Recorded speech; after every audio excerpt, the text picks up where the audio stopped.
So this session is being auto-recorded, just like every other P and Z Commission meeting.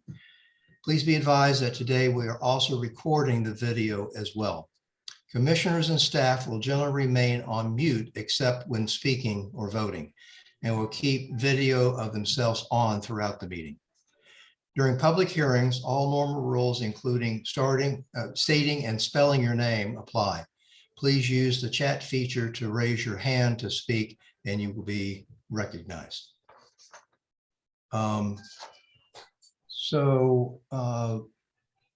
call. I think we have a full vote of commissioners. Matt, I don't see, but let's. Hey, Wes. Hey, Matt, how you doing? Good. How are you?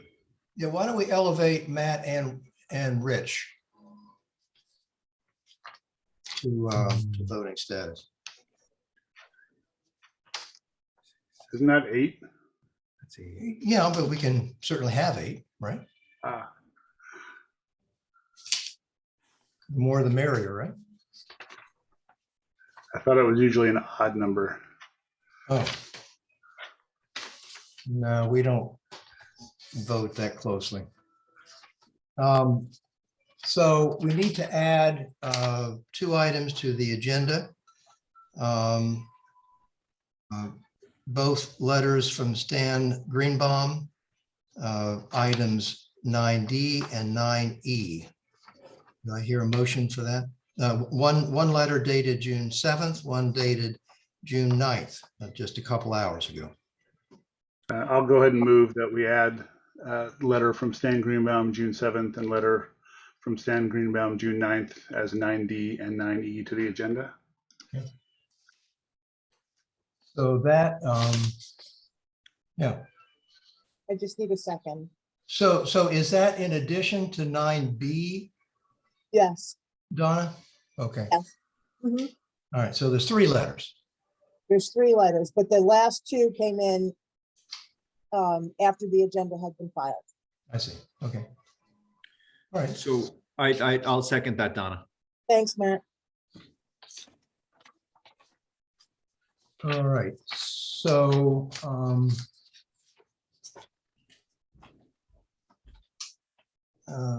item 3A, regular meeting minutes of May 12th. Does anyone have anything on that?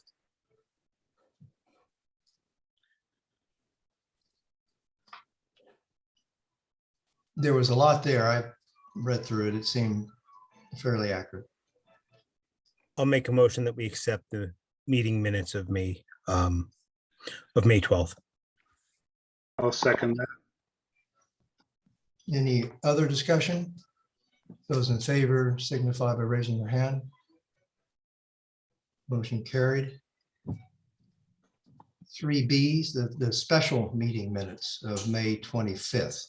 I recused myself from that, but that was on the POCD. I would move to approve those minutes. I'll second, or David will second. Any further discussions? All in favor? Okay, meeting minutes approved of May 25th. All right, public communications oral. Anyone wish to communicate? All right, let's move on to old business. Excuse me. I'd like to ask whether I'll be able to have a conversation with respect to the items that were added to the agenda, or if I need to speak to that now. No, you're on the agenda. We'll speak at that point. Thank you. So old business 5B1, clarification of baseline of operations and aspirations of Clip Getaway. I got an email from Attorney Miriam, and he is also testifying tonight at another meeting in New Milford. He's on the agenda first, so he has a little bit of a conflict. He said he will join us if we could table this to, I don't know, maybe we could table it. I don't know how far down you want to go. We could table it until he shows, or we could table it until after 6B4.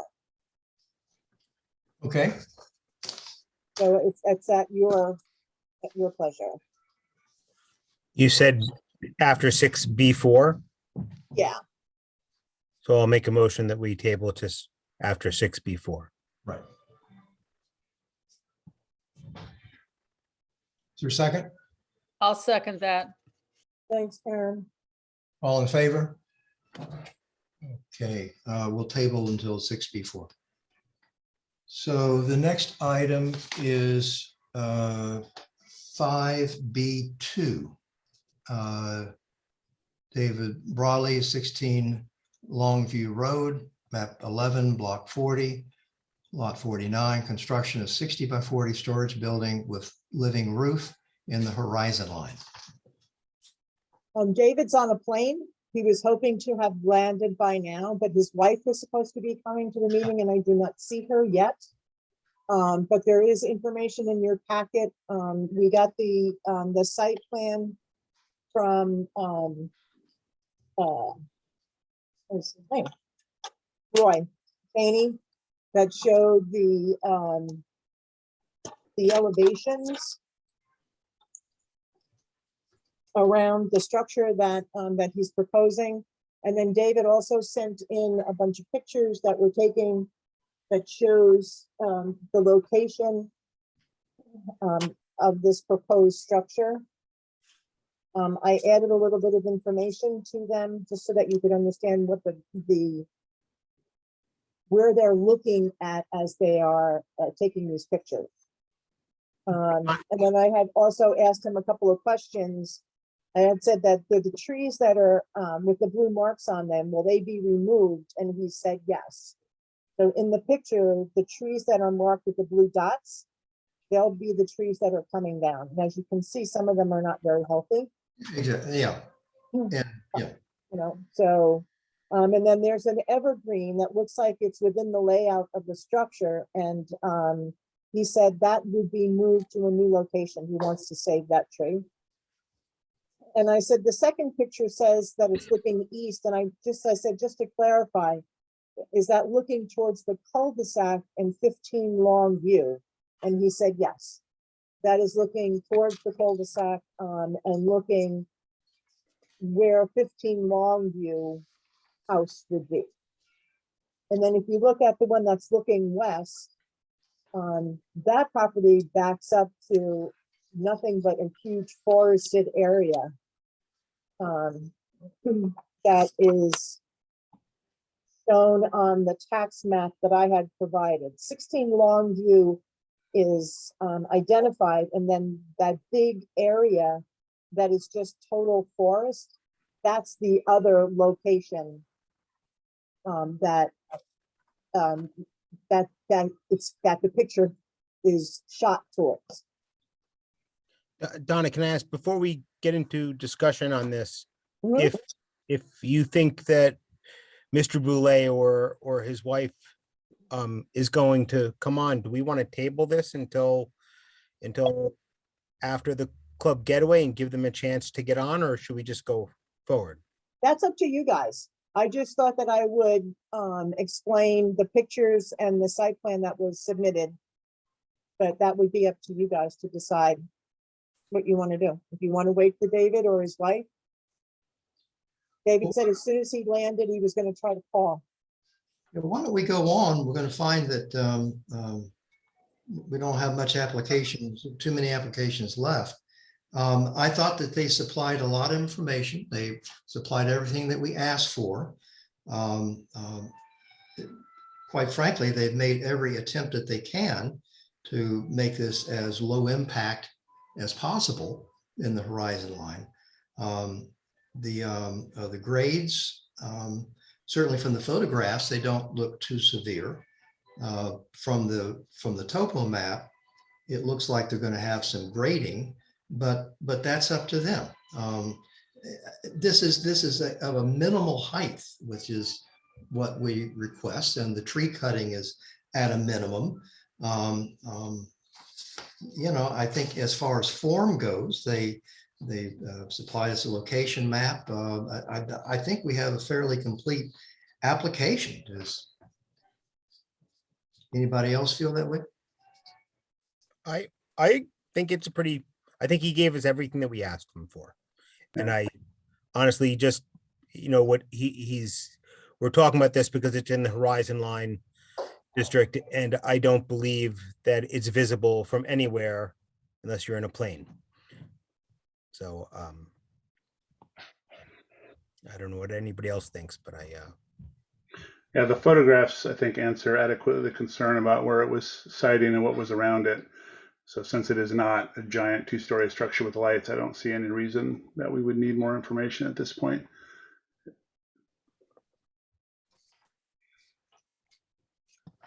Anyone else?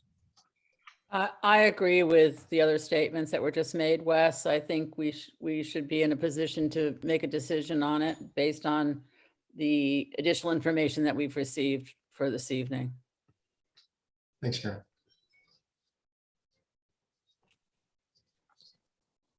So hearing that, do I hear a motion to approve this application? I'll make a motion that we, where is it here? Whoops.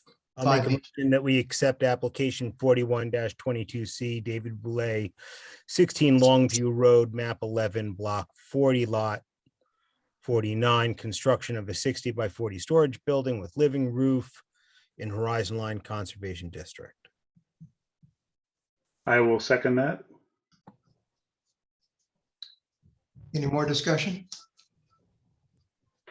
Those in favor signify by raising your hand. Bye, guys. Motion approved. Where's the video? All right, so if they come on, we can give them the good news. So 5B3, Dean Gregory for James Robinson, 82 Cobble Road. Is Dean here? Dean is not here, but I saw Mr. Robinson.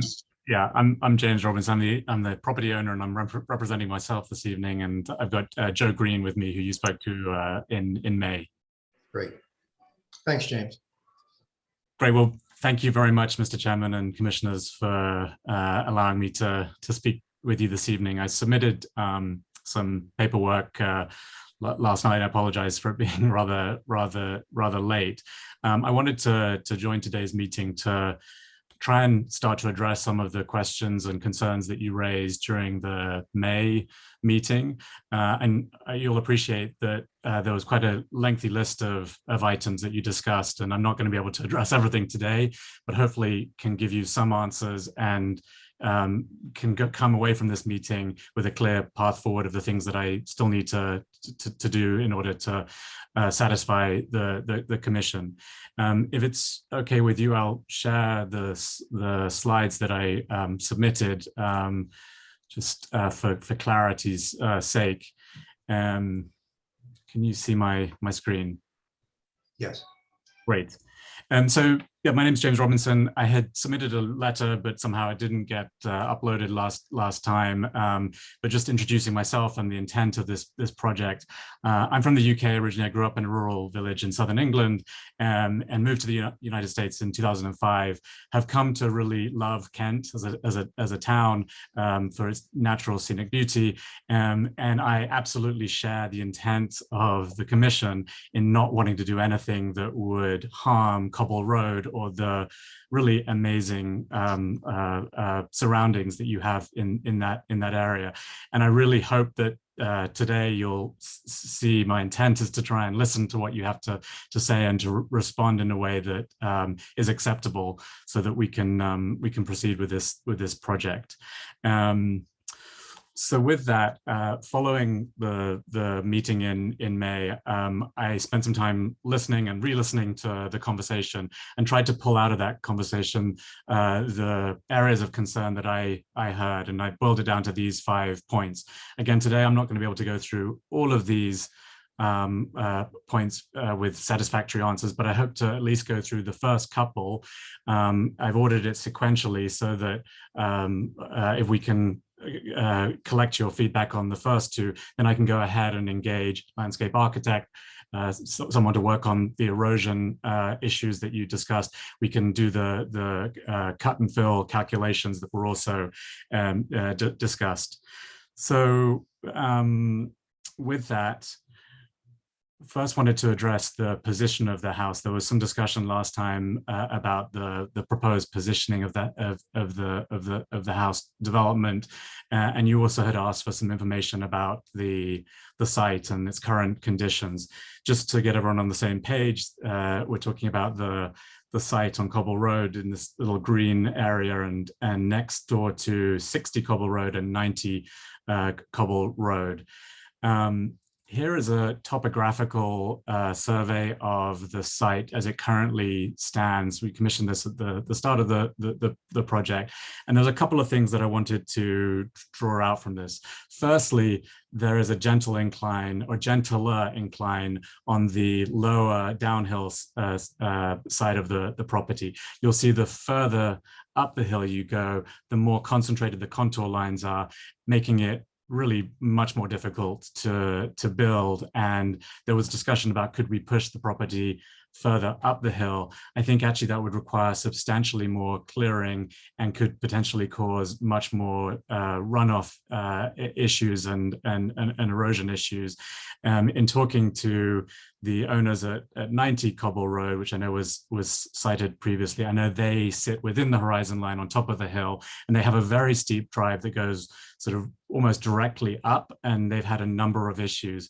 I think what our intent is to be more similar to the property on the southern side of this land. I think it's 60 Cobble Road, that I think has a sort of Goldilocks position that is up off the road so that it doesn't create sort of visual issues from the road, but it's also low enough so that it's not intersecting the horizon line.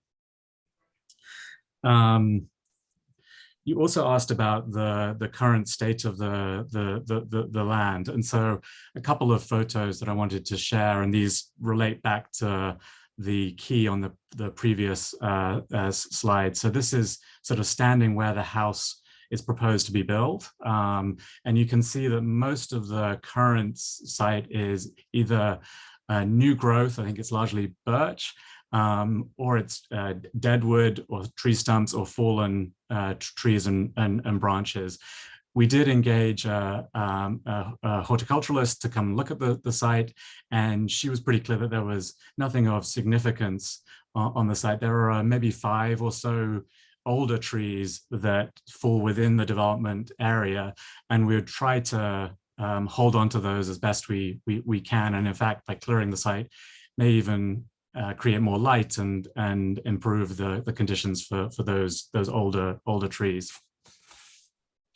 A couple more photos. This is shot B is from sort of bottom of the hill. There's a natural, I guess, sort of gutter that I guess collects rainwater.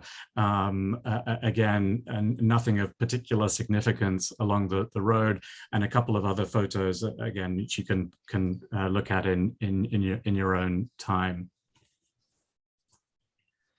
The second issue that was discussed was the length of the driveway and the lack of elevation gain on the straight stretch, the gradient of the driveway, and the need for tree clearing to accommodate the driveway. And candidly, I think the feedback you gave was incredibly helpful, and we've worked hard to try and respond to that. I think there was an opportunity to really reduce the length of the driveway and therefore reduce the impact on the site.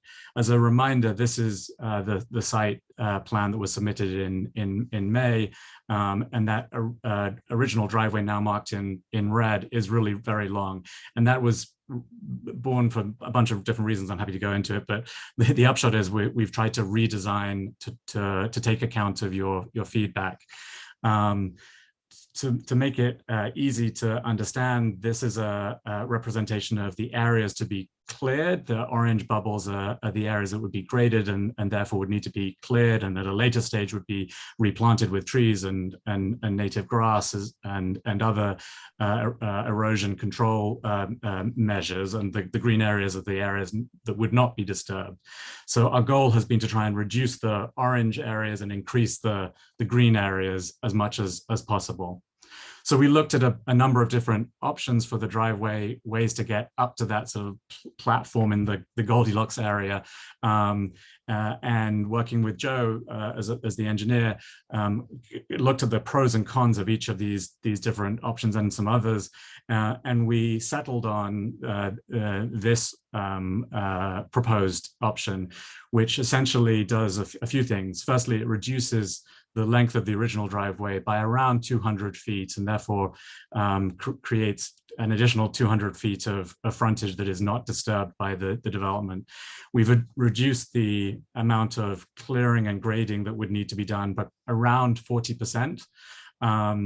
We would maintain a natural barrier between Cobble Road and the development site, such that, again, the view from the road would not be affected so much. We haven't yet designed them, but will design swale and French drains to collect water and make sure that it's handled in an appropriate way, in addition to the other erosion control measures that will come as the next step. And obviously we'd want to do plantings and restore the site as much as possible, so that it is visually attractive.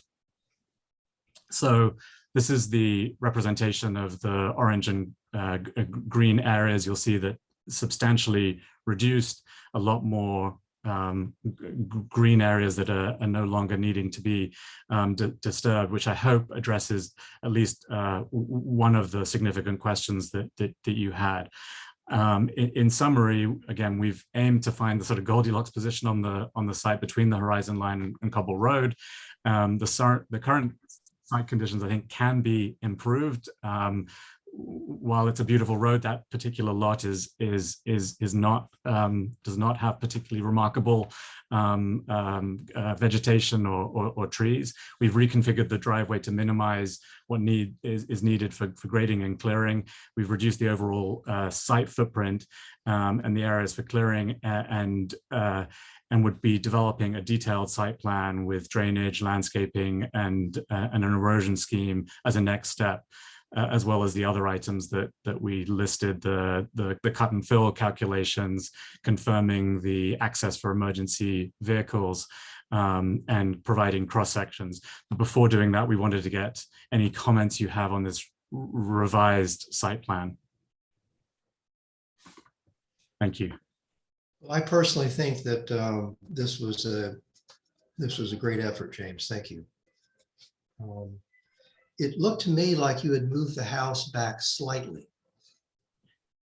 Yes, we had actually moved it back a slight amount in order to get a bit more curvature in the driveway and reduce the steepness of the slope. I think it's still within the 13 to 15% range, but it did move back just a bit. So I fully appreciate that, the higher you go with the house, you are in fact chasing the grade. I know that concept, and that's true. So there is a Goldilocks position, and thank you for trying to find that. I think that was a good attempt. Thank you. So our concern, really, because we've had experiences on Cobble Road, is the runoff that comes on an uphill lot onto the road itself. That was from my standpoint anyway, one of the major concerns. How you do the site plan is really, that's your design. Our comment is mostly for public safety and, the road structures and things like that. So obviously drainage and retention was an important item. And I understand, and certainly that's what we want to address in the next submission, which we'd have before the next commission meeting. I just again, before sort of investing my time, your time in designing something, wanted to get your feedback on this slightly revised site plan. Right. But I do appreciate more, after having studied it even further, the need to go up and then over and then back up again. I can appreciate that. But the smaller length of driveway then is a bonus. You're basically reducing the straight of way. Yeah. Yes, and I sorry. No, go ahead, finish your statement. I was just going to say, the other thing that we've tried to do is treat that level stretch. Now it's shorter, but almost like a terrace that can create the edge of a swale, but then also, break the runoff or any runoff from that grading that needs to be done. And then on the downhill side from that straight stretch, to really allow it to be as natural as it is. You'll see that we've actually reduced the number of grading lines required on the downhill side. Sure. I mean, that's the whole crux of the issue, because unaddressed, the natural runoff and erosion would be substantial in coming down the driveway and right onto Cobble Road. Yep.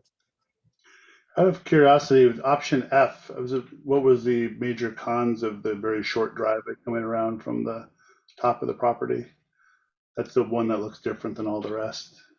Yeah, and I'll let Joe jump in, but I think that the issues here were twofold. One is that the slope would actually be too steep, and then secondly, it would go into, and I'm going to use the wrong terminology, but go into the sort of reserve area around the leaching field, and perhaps get too close to the property border. But Joe, please. Correct. Yeah.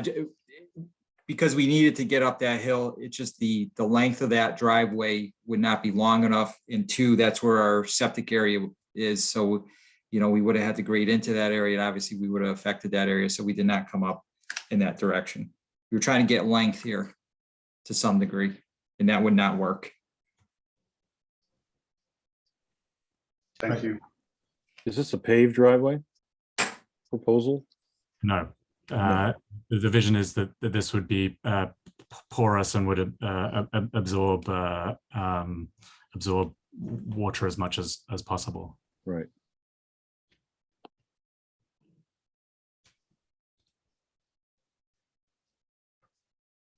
Rich, do you have a comment? No, I was just curious. Yeah. About the surface. Yeah. So if I'm hearing you correctly, you are looking for guidance here with the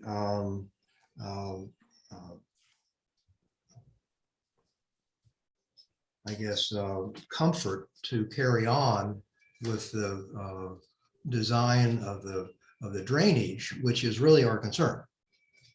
Yeah, exactly. I mean, again, what I didn't want to do is to, frankly, pay fees and spend. Oh, of course, yeah.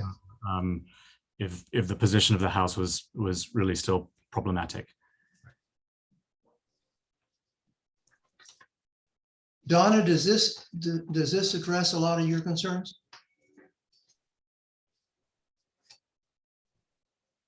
Yeah, it does. I mean, it does seem to me as if it's just not as severe as it was initially. and much easier to understand. I'd like to be able to see, the actual drainage, design that they plan on putting in. And any kind of landscaping, hopefully using native plantings. But I think it's a definite improvement from my point of view.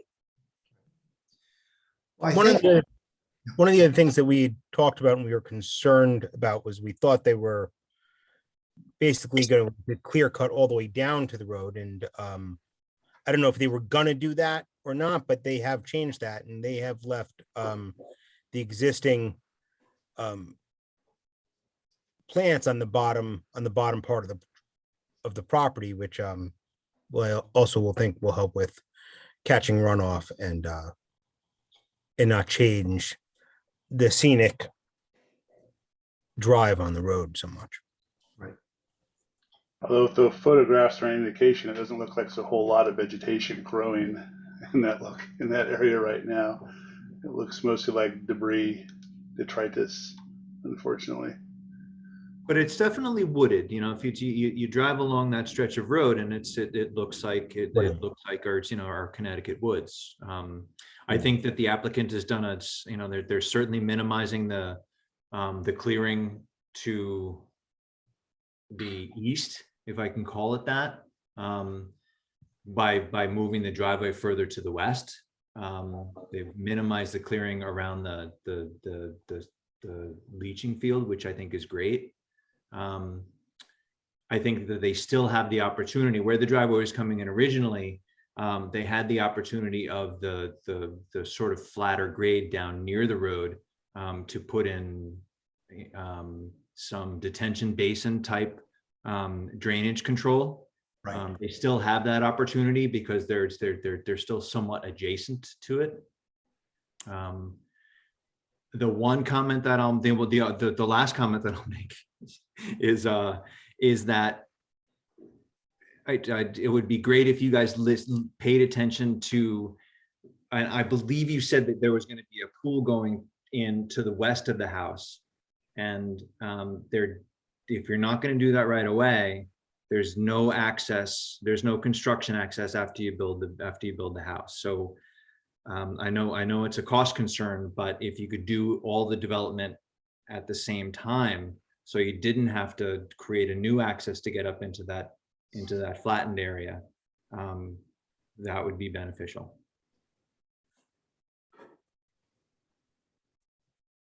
Yes, I mean, the point well taken about the basin potential on the I guess southerly or most low point on the sketch, and for the pool, I'd love to get it done and realize that it would be very difficult to add at a later point. Or maybe it's just a nice flat area on a very hilly site. Right. And I will just add, I mean, the intent is absolutely to use native grasses and trees and shrubs. We have no desire to have a golf green backyard.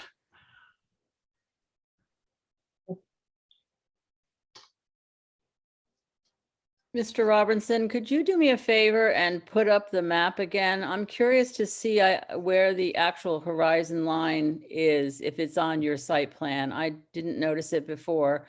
And since that's the actual reason for your coming to us with your application, I'd just like to see if I see it this time. So candidly, Yeah. this is sketched and this is not the official horizon line. I wasn't able to zoom in tightly enough, but the horizon line cuts in at the top here. Okay, and show me, since you're right there, show me please where the house is positioned on the So the site. house is positioned right on here.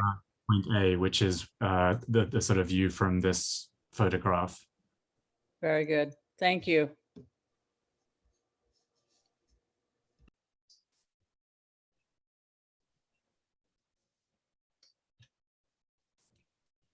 So any other comments?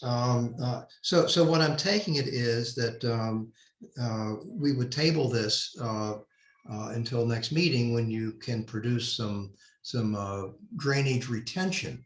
I think from our standpoint, as long as water is retained on the property, that's the objective. Understood.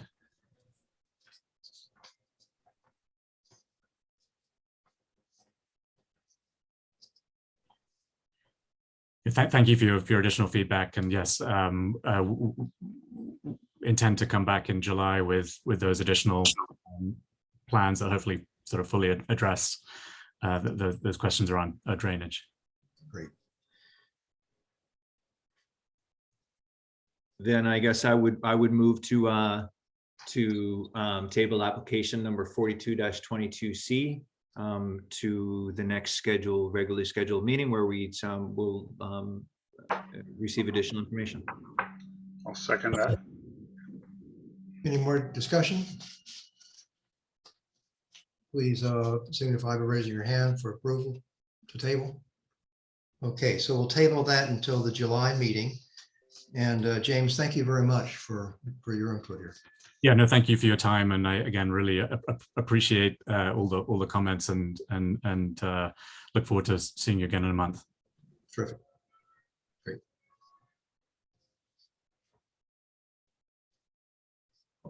All right. So moving on to 6A.1. This is a public hearing.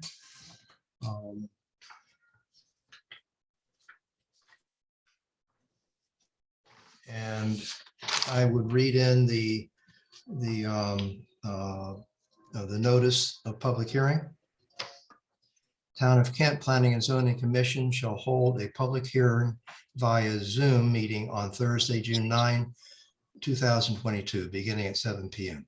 to discuss and possibly act on application 44-22C and 45-22SP, Daniel Havens for the state of Connecticut DEEP, 31 Kent Cornwall Road, map 9, block 15, lot 63, an open-sided addition to an existing sawmill pavilion.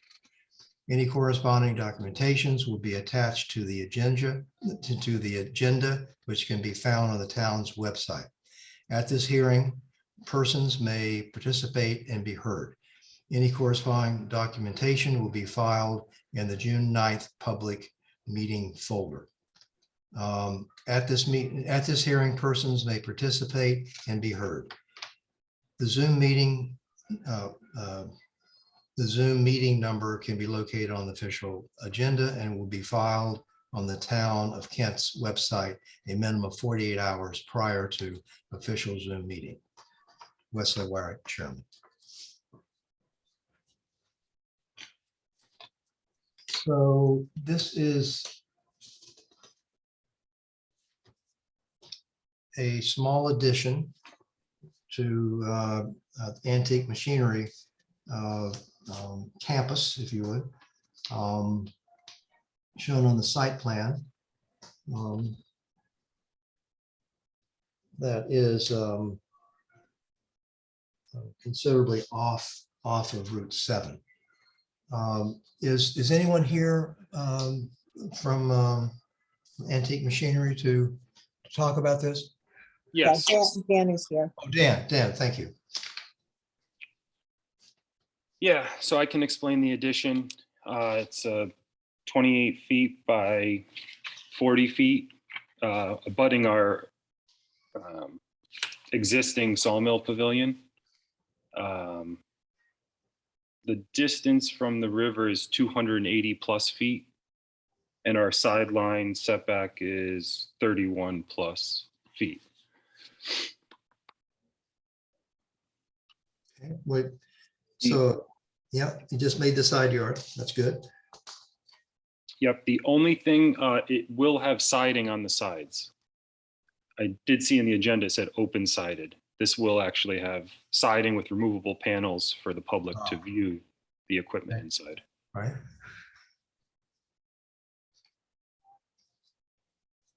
And that is on the, I guess, the north side away from Route 7 and attached to the existing sawmill.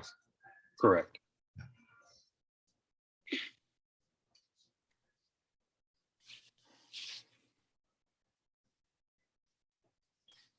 What was the use of this? Was it a gathering place? No, so the state of Connecticut donated a shingle mill, and one of the contingencies with it was we had to store it inside and have it on display. So we figured this space would be adequate for, public viewing of that during the Okay. shows.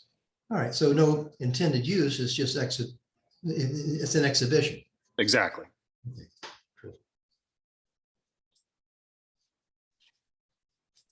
But a So- working exhibition, yes? Correct, during the shows. Yeah. Approximately 5 times a year.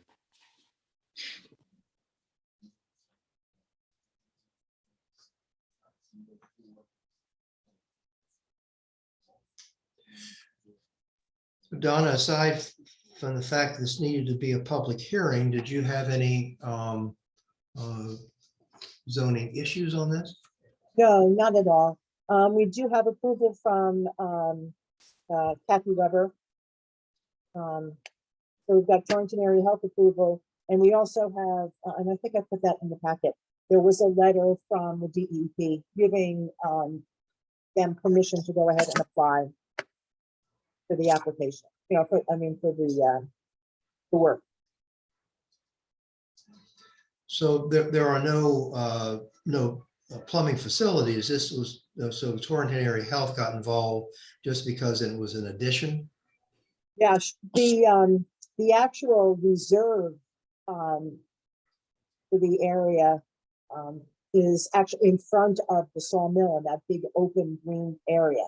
So Kathy said under normal circumstances, if the state was okay with it, she wasn't going to have a problem with it. But when she saw which building they were referring to, she decided to go ahead and give it.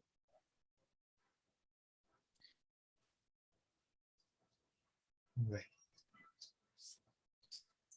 So do we have plans of this or not? Or just a site plan? Just the site plan.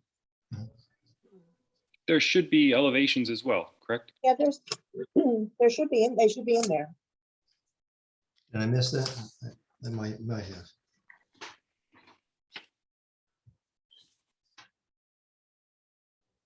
Yeah, there's a footprint and then elevations that I submitted.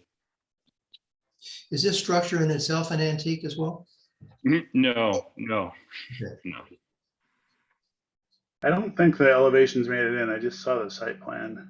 Yeah. Yeah, I only have a site plan. I don't have any elevations. I'm not sure it makes a material difference. It looks, obviously it's flat. again there. If you look in the packet with the application and this attached to the site plan, there's actually a drawing of the 28 by 40 addition. With an open door. It's just one page, Donna. I think maybe it didn't attach. It's a The single. application is only one page? Yeah, there's a single page PDF site plan, and then there's a single legal notice. So maybe something didn't make it in. Because I have it marked as it's been scanned, so. Yeah, How many pages are in the site plan application? Or One. is that not there either? there's one page of the site plan. The site plan application is not there. All there is the public hearing notice, and then the next drawing, yes. page is just a site plan and nothing else. Right. Well, I think as David said, it's not really material. So can this is a stupid question, I'm sure. Why are we having a public hearing on this? It Because seems, they're a special permitted use. okay. In a residential zone. So it's many years ago when they were putting the new building in for the Gem Museum, we had asked for a survey of all of the existing buildings, and I think we got that. So what we're looking at now, this site plan should include all of the existing buildings and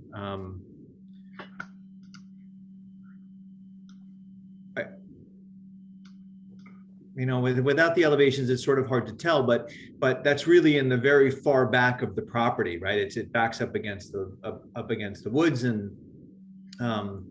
there's Connecticut state land that's on the other side of the property. Even standing from the Worthingtons and the Sewells, you can't see what's going on back there, and most of those buildings back there are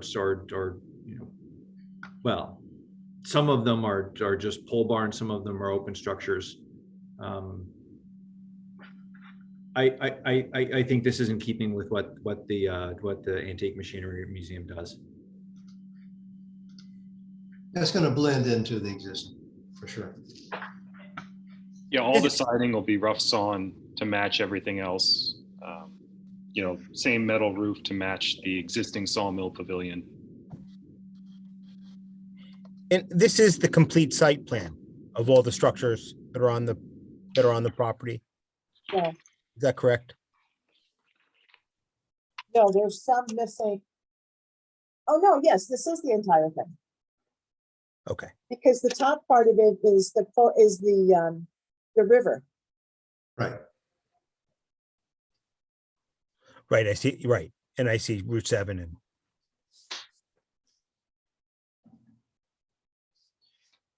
Is there anyone in the audience that would care to address this, as this is a public hearing? Matt, you're muted if you wanted to speak. No, I'm just mumbling, Donna, thanks. Okay. Mumble away. Which is why I'm on mute. well, if there's no other, I'll move that we close the public hearing. I'll second that. All in favor, signify by raising your hand. All right, public hearing is closed. So did we get a, I didn't do a resolution. I didn't think it was really necessary because it's just the approval of the are additional. there any waivers that we need to? There are waivers, but you know what? It didn't make, if the entire site plan's not there, I can read them to you. And I don't know what happened to the rest of it. But, so we need to get a motion to accept waivers to 6, which is the landscaping plan, 8, which are the construction notes, and 9 is an informational table showing the existing use, proposed zone, size of the property, and square feet of acre. Right. Those are the only things that needed to be waived. Everything else is. All right.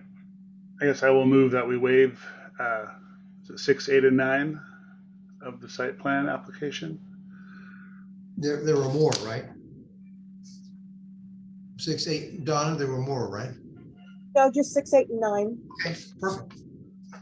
I'll second that. All in favor? Waivers approved. Do I hear a motion to approve the application?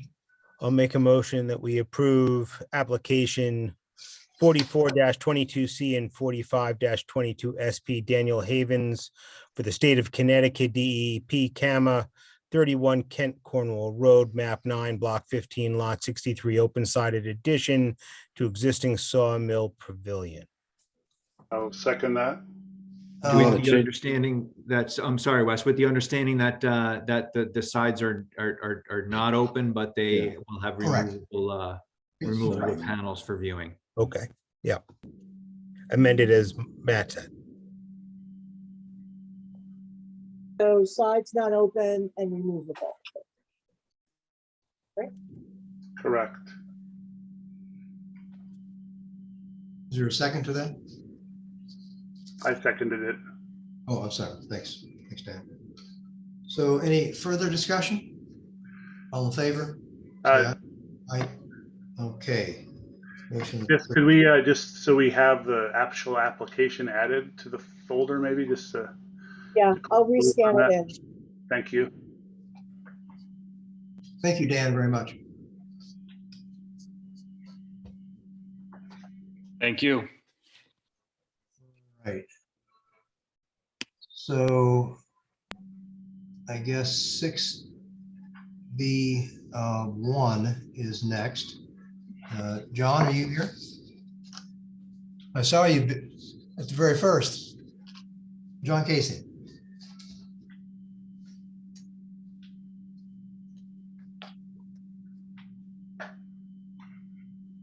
So this is the application. Okay, how's that? Can you hear me? Yes, we can. Thanks, John. Oh, good. So this is the Landmark building. This is a building on Landmark Lane. It's not what is Okay. commonly referred to as the Landmark Building. Oh, okay, right. Yeah, This is a building that until recently was occupied by Star Studio of Dance, who is still there, okay. but is probably leaving in the next couple of months. And the Kathy Wismar Ceramic Studio, and they have left. They have left the project. She's retired. And you know, we have a 4,000 square foot building that has a logical division and a separate firewall dividing the spaces of 2,500 square feet roughly and 1,500 square feet. And so with Kathy's departure, I wanted to try a residential use in that building. And so that's why we are applying.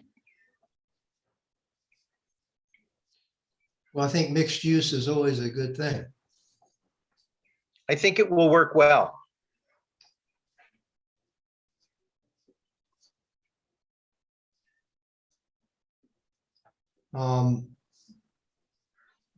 So just so that I understand, you're talking about going from commercial to commercial / residential, right? So Yes, yeah, and I'm not quite certain how that designation works.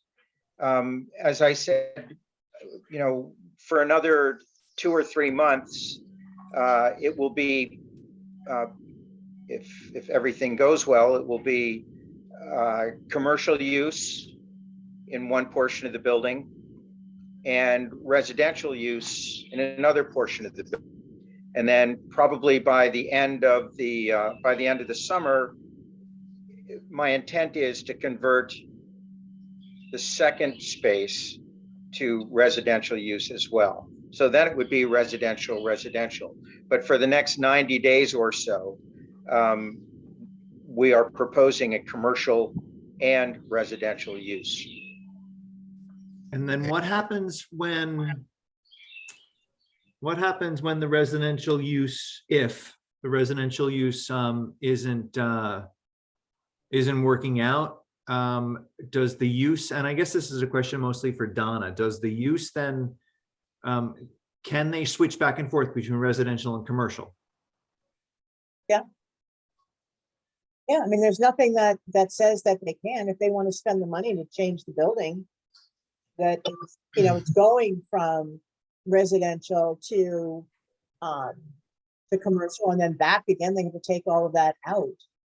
So I don't see why it would be a problem. I'm trying to think of any instances in which we've done it, and I can't off the top of my head. Donna, does John have to, so if right now it's going to change to both a commercial and residential use, which is what his application is for, and then if it all goes right in a couple months, it'll be 2 residential uses in the same building and no commercial. Does he have to come back, you know, at some point and change that, or can he leave it as both? And if one of those residential tenants were to leave and he had a store that was going to come in, or some business or whatever, would he be able to, does he have to keep coming back and forth, is my question, as things change? Yeah, he'd have to come back and forth. Okay. I mean, I always do anyway. If I change the use from a barber shop to a florist stand, I still have to come back and get approval for the change of use. I mean, I've been doing that for 15 years. Right. But so what's going to happen now is we're going to approve a commercial and residential use, which is what your application is for. And when that commercial entity leaves, you'll have to come back to make it just residential. That's my understanding. Yeah, so what'll happen is if you look at the business district, permitted by zoning permit, which is administrative, you can have a two-family dwelling, one building per lot. I mean, that's the only one that would be able to be a two-family dwelling. So, I mean, and that's as of right in the commercial district. And so That's the that only- building would go from commercial residential to two-family. So then what happened? And then if he wants to add an apartment to 4 Landmark Lane, he could only add one. He wouldn't be able to. Right, because then that would then come to you guys for site plan approval, which is mixed residential and commercial use within the same building. Under section 412311.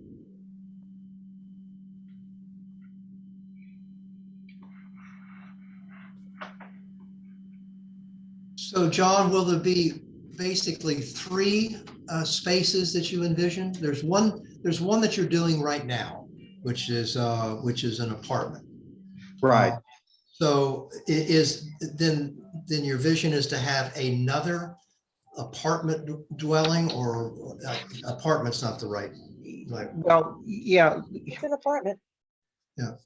yeah, there would be 2 apartments there. I mean, my long-term view, here's my understanding of what the change in zoning meant, and I could very well be mistaken about this. But my understanding is that a change to residential/commercial zoning would permit either or use in that area. Now, maybe I have that right and maybe I don't. So let's assume for a moment that I am correct in assuming that I can have either use, either residential or commercial use in that parcel of land. That's 1942-43. If at a later date, I come to the conclusion that residential is a better use for that particular site, and I want to change more buildings to either residential use or maybe even put a condominium map on it. My understanding was that with proper submittals to your board, that I'm able to do that. Now maybe that's a presumption or just a leap of faith that I took, but I would like ultimately to maybe have more apartments in that area than commercial spaces. I don't know. It really is market driven, and as you know, things are really changing in Kent. And I think we have more than adequate supply of commercial space and a less than adequate supply of residential properties. So, Yeah. so my idea is to meet the market. And I thought that when this property was changed to both to residential slash commercial, that meant that I had the flexibility, with board approval, of course, but that I was within my basic rights to have either use. Well, so it's John, that hits the nail on the head exactly of what my question was. The properties that you're talking about fall squarely within the sort of mixed use district that we identified in our incentive housing zone report, right? So there was part of that was incentive housing for housing, and there was part of that was incentive housing for mixed use, and where you're talking about having this use is really exactly where we thought it should be. So my question is really to the balance of the commission. Does John need to come back to us if we designate these 2 properties, these 2 structures on John's property as mixed use? does he have to come back to us each time if he's going to switch back and forth? I thought that's what I just asked to Donna. That was specifically what I asked. I asked if after he's going to change this to mixed use, this 8 to 10 landmark lane, when the commercial tenant leaves and he adds another residential, if he would have to, that's what I was asking, if he would have to come back then, because it wouldn't be mixed use in that building. And I thought Donna's answer was yes, he would have to come back and change that. He would have to only come to me and change that. Because a two-family dwelling, one building per lot, is allowable via a zoning permit through the administration, as an administrative okay. permit. So, But so you're both correct. Yeah, so if he wanted, but if he, let's just say scenario wise, things turn, so you've got residential on one side, commercial on the other. And that's gonna stay, unless you can find someone who's gonna wanna go back into that commercial spot and pay the same amount that he would if it was a residential without having to go through any renovations. So it might stay residential, commercial. If he can't find a commercial person and he's willing to spend the money to change that commercial site to residential, then he would come to me and say, I'm going to change it from residential commercial to residential residential, and that is permitted by zoning permit via the staff. So If he decides- his application, Donna, is for the entire Kent Green. We're gonna, he's talking about these two buildings, but really we're giving approval for the Kent Green to be mixed use. Is that correct? We're giving approval for that particular building to be mixed. Or just that particular building? Okay. That's So- the way I look. Okay, It might be the lot. It might be map block and lot at that point in time.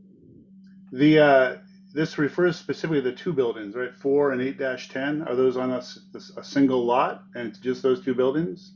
They're all, yes, they are on a single lot. Okay, and it's just those two buildings on the lot. All right. And then that means the total number of residences that could be there would be one single family dwelling, one two-family dwelling, and one accessory unit internal, and one accessory unit detached.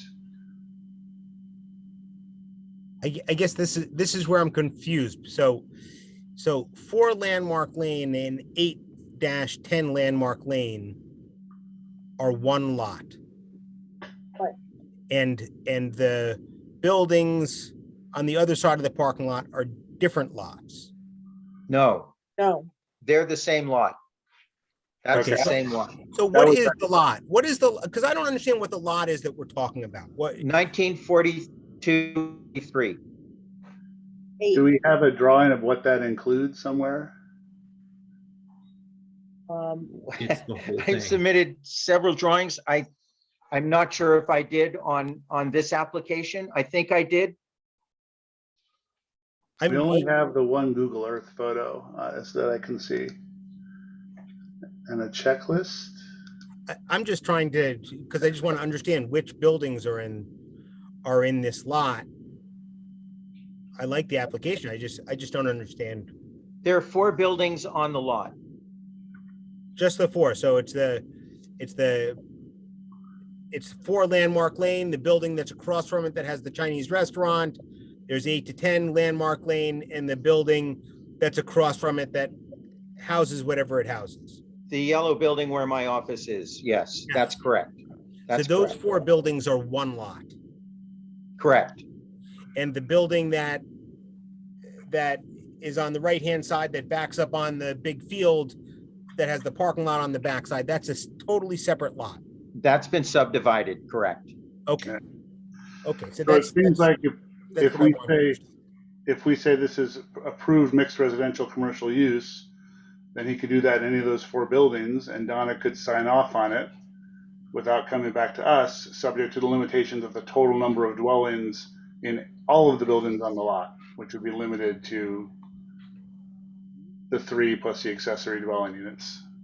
Well, he'd But really is- only be able Is to that put, what you want to do, though?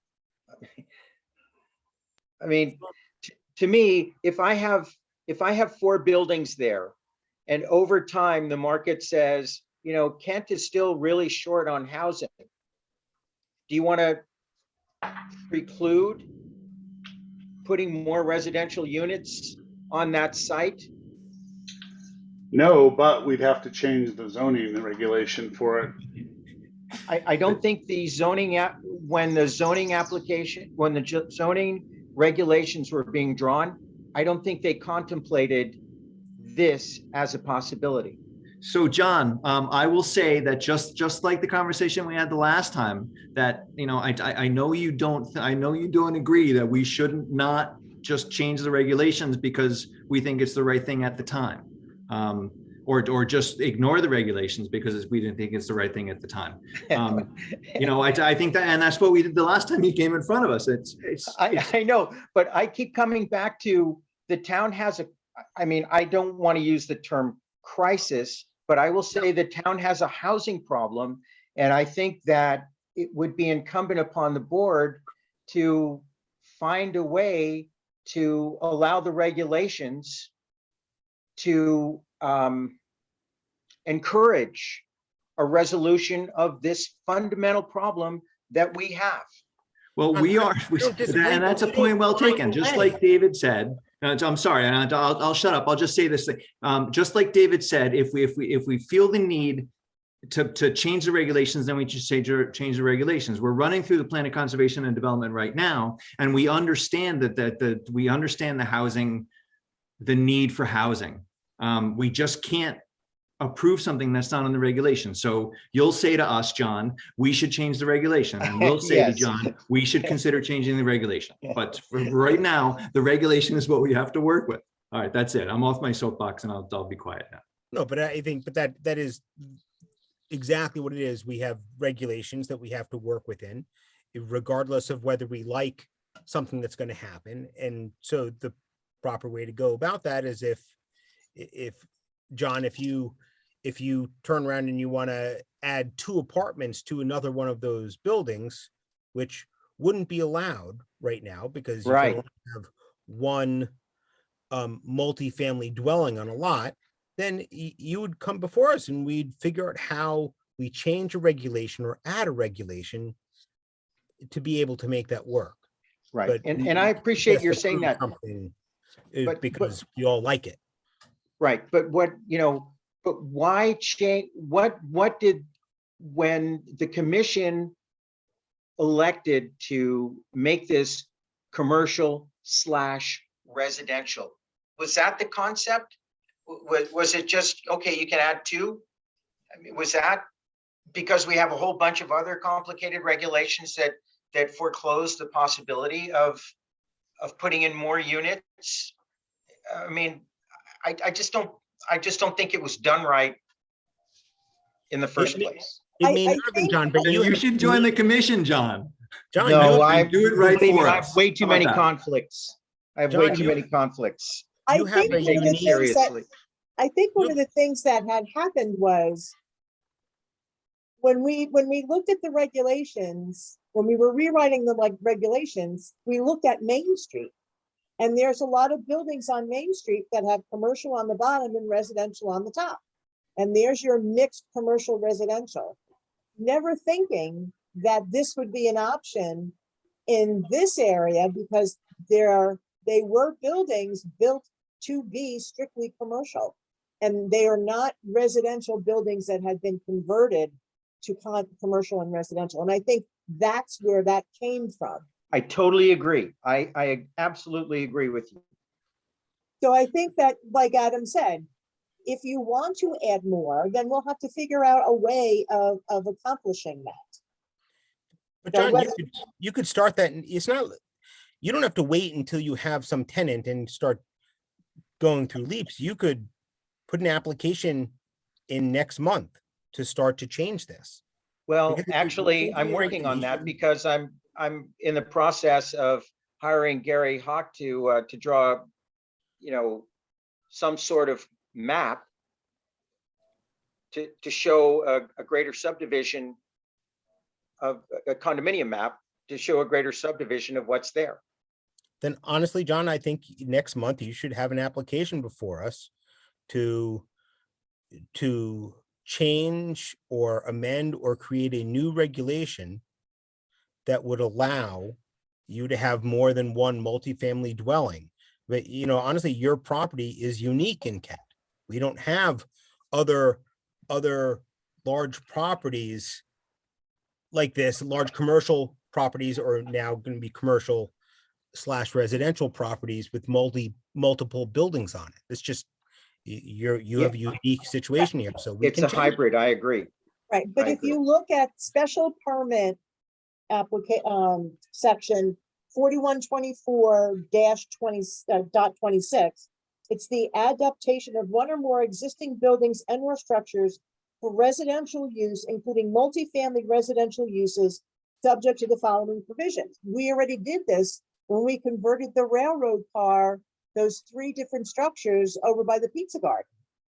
We did start to allow for that readaption. There's got to be at least 4,000 square feet of lot area for each dwelling unit. They have to connect to the town sanitary sewer system, the collection and disposal of garbage. So there's a possibility that if you wanted to convert more, you could come in for a special permit under that section. But we'd have to see whether or not it meets the criteria of the 4,000 square feet for each dwelling unit. So leaving it intact instead of subdividing it might not be the way to go. But that I didn't think that regulation allowed for 2 multifamily dwellings on one lot. And I think that's the big issue here, is that he needs to come before us to add a regulation that will allow more than one multifamily dwelling on a lot, because here he has one lot with 4 buildings. Each of those buildings could have more than one residential unit in it. This you can have a multi-unit as long as you've got 4,000 square feet of lot area. Well, it's 12 acres or 10 acres. So, We'd have You to know- stick to the math. These seem in direct conflict with each other. I agree. I mean, it's via a special permit. Well, And John, so it's isn't your application more specific than general? I mean, Yes, yeah, you're- absolutely, yes.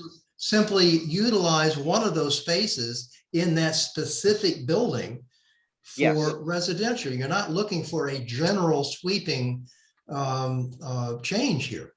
In this application, you're absolutely correct. But as Adam said, I should come back and make a proposal on the entire site. And I intend to do that, because I put an ad in Zillow, and I had, for an apartment for rent in Kent, I had 15 phone calls in the first week. And a lot of people said, okay, well, and then I leased it to the first person that saw it.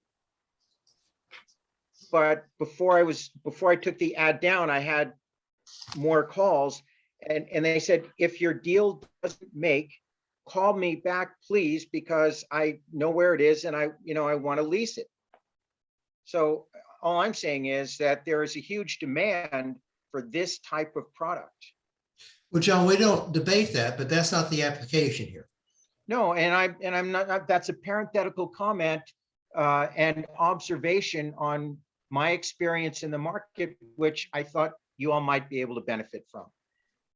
Now, as to what I've applied for now, yes, it is to divide that building into commercial and residential use. In 90 days or 60 days, I may come back and say, I would like to convert that other unit because Star's studio has moved to another building that I have within the complex. And so that would create a vacancy for me.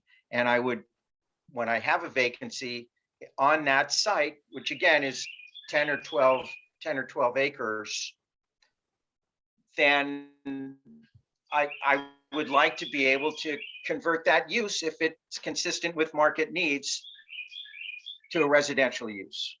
But that's in the future. In the near future, possibly.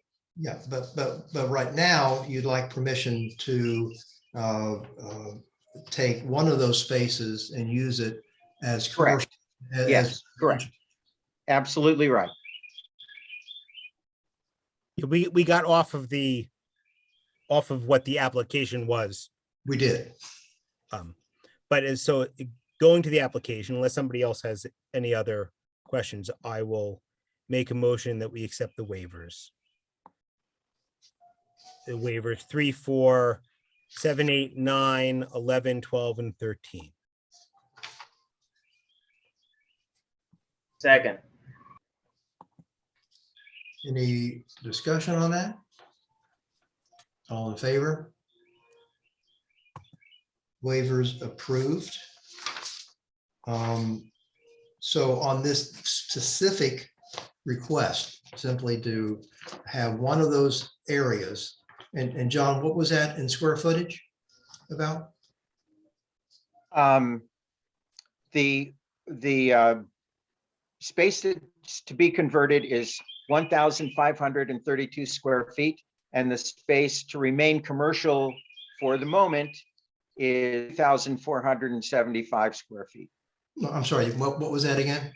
Commercial? 2,475 square feet. Okay, so it's about 1/3, 2/3. 1/3 Yeah. residential, 2/3 commercial. And then, but there's also the other. Yeah. there's also Now, the for other Landmark Lane, part of this. Yeah.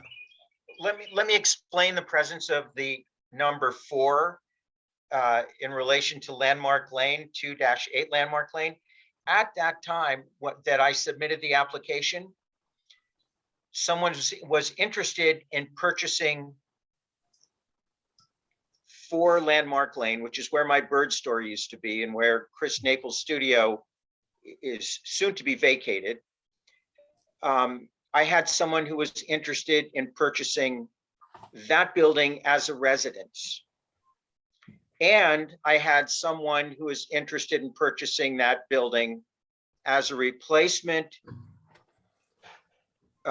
space for the dance studio. So, I'm hedging a little bit here because I have 2 different people who are interested in purchasing that building for 2 different purposes. When you say purchasing, are you saying sale or you mean rent? Sale. Oh, So how And can you right, and sell- that's You'd have to subdivide that off. well, what I'm talking about is a condominium, and I've said Oh. during this conversation that soon I will be approaching you to perhaps condominiumize the 4 buildings on that parcel. well, John, for the application, you're giving too much away here. Let's. Well, I don't hide any cards. No, I understand. We're just trying to We're help. having you out here. parallel conversations Yeah. here. Well, so right now the application. I know I'm my own worst enemy most of the time. I know that.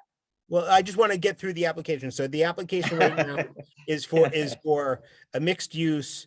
So you could have an apartment in 8 and 10 and a commercial use, and you could have an apartment at 4 Landmark. And a commercial use. Is that correct? That's really what this application is for right now before us, and you can change Well, it later, however you want. Okay, let's go with that. Let's go with that, because that was exactly true at the time I submitted the application. So then I'll make a motion that we approve that application. The application that includes mixed use for those 2 locations, which is application 43-22C, John Casey for Kent Green, LLC, 4 and 8-10 Landmark Lane, map 19, block 42, lot 8, change of use from commercial to commercial residential per 4123-11. I will second that. Any further discussion? All in favor? Matt, are you mumbling? I was going to ask a question, but I'm in favor of mixed use in that location. Right. How about that? Okay. Motion carried. John, we'll see you next time. How about September, John? September. September. Thank you very much. Thank you. Sorry to make it complicated.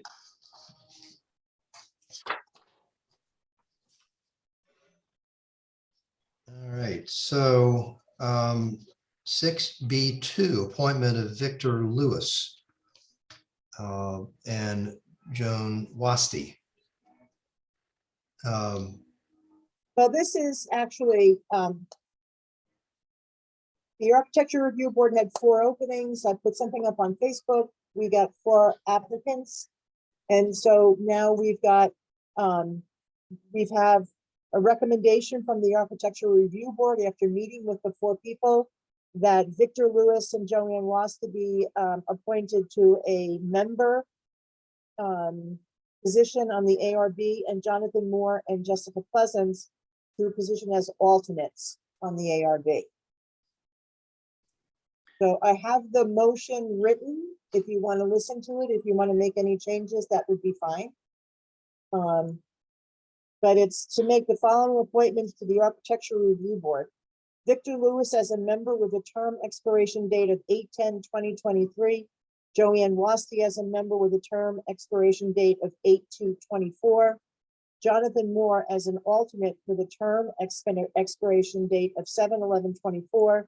And Jessica Pleasance as an alternate with a term expiration of 7/11/24. Someone want to make that motion that Donna just read? Before we do, I just have a question, because in the past, when we've added people to the ARB, we were told something about them. I have no idea who any of these people are, if they have architectural experience, building experience, anything. And I don't know that was a requirement of the ARB, but we've always had like even a small resume or something, so we know who's appointing, and we don't know. I don't know any of these people. I don't know who I'm approving to be on the ARB. I have no idea. So I'll jump in, Wes, if I may. Yeah, please. So the Architecture Review Board is sort of an offshoot of the Planning and Zoning Commission, right? Which I think is why Adam's asking the question. The Architecture Review Board has been short-staffed, I'll call it, for in the recent past, and they've been wanting additional members. So the Architecture Review Board, working under the auspices of us as sort of an offshoot of us, as Donna said, they put out some feelers. They got 4 people to come in and interview. The Architecture Review Board, they interviewed all 4 people. They were thoughtful about it. The decision that they made was, so they interviewed, they spent time with 10 or 15 minutes with each of the applicants. They had some thoughtful discussion and chose 2 of the 4 to be members and 2 of the 4 to be alternates. One other question that I'll answer, Adam, is that one of the people on the Architecture Review Board has to be it has to be an architect per our bylaws, and not bylaws, but per our instruction, per the regulations. One person he's Pete Hanby has been on the board for several years now. And that's what I'll say. So we've tasked this group with managing the architectural consultancy requirement in our regulations, and as I said, I'll say it again, they were thoughtful in their decision. So, and I sat in on those discussions. So I'm generally, for my part, I'm generally comfortable with the choices, the selections that they made. None of those people are architects. All of them have some experience with regulations or with construction, or have been members of the town community. Okay, I'm good with that.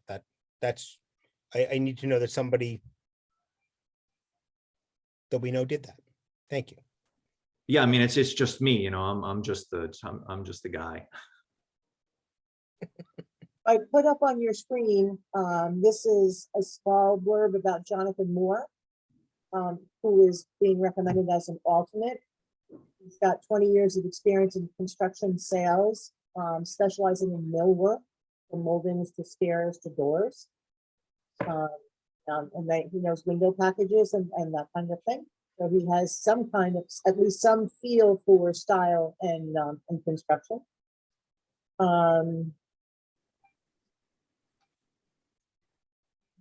This is from Jessica. She actually was a weekender, and they had launched their own architectural firm in Connecticut, here in Kent. Although when she did meet with the ARB, she was walking down some very busy street in New York City. So, but they work primarily on single-family residential renovations and new construction. She's more of the project manager, making sure that things are getting delivered when they're supposed to be delivered. And, you know, like you can see here, she does the strategic project management portion of what they provide as far as architecture design is concerned. Yeah, well, that's very impressive. So she's the other alternate. Joanne Wasti, I think some of you probably already know her, but she's an art teacher, so she's got the aesthetic Right. and design, and she's working with the art studio over here in the green. So she's got kind of the artistic end of it, and she's an actual recommended for to be an actual member. And then this is her resume of what she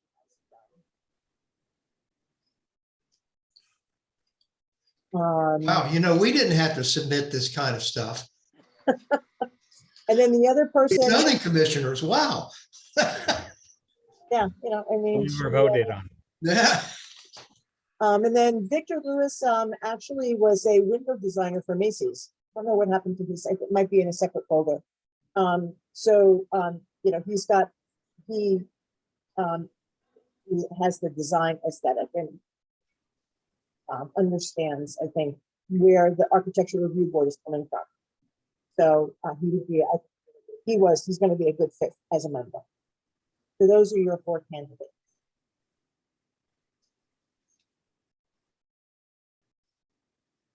I think that's wonderful. Thank you, Donna. Thank you Welcome. very much. So I just need someone to agree to the motion that I read. If you'd like me to read it again, I'd be more than happy to do so. I make the motion that we accept the motion that Donna read. I will second that. Okay. All right, all in favor of appointing these people? All right, so I think we gladly appoint them.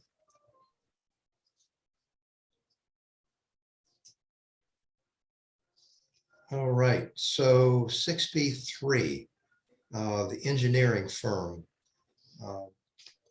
So I think we need to discuss an alternative firm because the people possibly developing the property in town here will be using Berkshire Engineering. Anchor. Because they have used them for years. So we're just looking for an alternative engineer for the town for review, or simply an alternative engineer. So what happened is the 2 people who are interested in, like Wes said, doing the incentive housing zone have consistently been using Denise Lord at Anchor Engineering. And he did actually put out an RFP looking for a different engineering firm, knowing that we use Anchor. And he only got, I think, 2 requests. One was an hourly charging type of a deal, and he was like, I'm not doing that. And the other one just didn't have the qualifications. So he called and said, would it be, what would happen if we decided to go with Anchor? And so he said, because we have consistently used them. So I did send an email off to Mike and said, we can't do this, right? And he said, oh, not really. He goes, my recommendation would be that you let them use Anchor because they have been consistently dealing with them. And then we would find somebody else that would do the engineering review of the application if we get the application. So I did talk to Rick, and the town uses Cardinal Engineering for a lot of the work that Rick does on the road. And that recommendation had come from the COG. So I just didn't want to go arbitrarily out and do that without letting you guys know that it would be the path that we would need to take moving forward unless you had other suggestions. So I guess I'm looking for kind of a confirmation that I'm not off key, and then or other suggestions, or one or the other. So Cardinal was recommended by our Department of Public Works Yes, and also recommended by the Northwest Sales Council of Governments. yes. That That's sounds where good to Rick. me. That's where Rick got Cardinal from. Was from the. Malone and McBroom seemed to do a good job on the streetscape design. So they would be an option. When we interviewed for the Plan of Conservation and Development, Barton LaJudas. Well, that's Anchor Engineering. So that's right. Okay. All right. Yeah. So fine. And Malone and McBroom is somebody different now. They've been bought out as well. Okay. But I mean, I can talk to Mike if you Mike Doherty. Well, I have a question. I mean, if we have a firm that our maintenance department is using and that the Northwest Council of Governments is using, and this is a one-time thing, I don't know why we don't need to make this a big thing. We need somebody to sub in for Anchor. So that seems to me like a good engineering firm that basically comes recommended. So I agree, and it wouldn't be a bad idea to have two go-to people. Okay.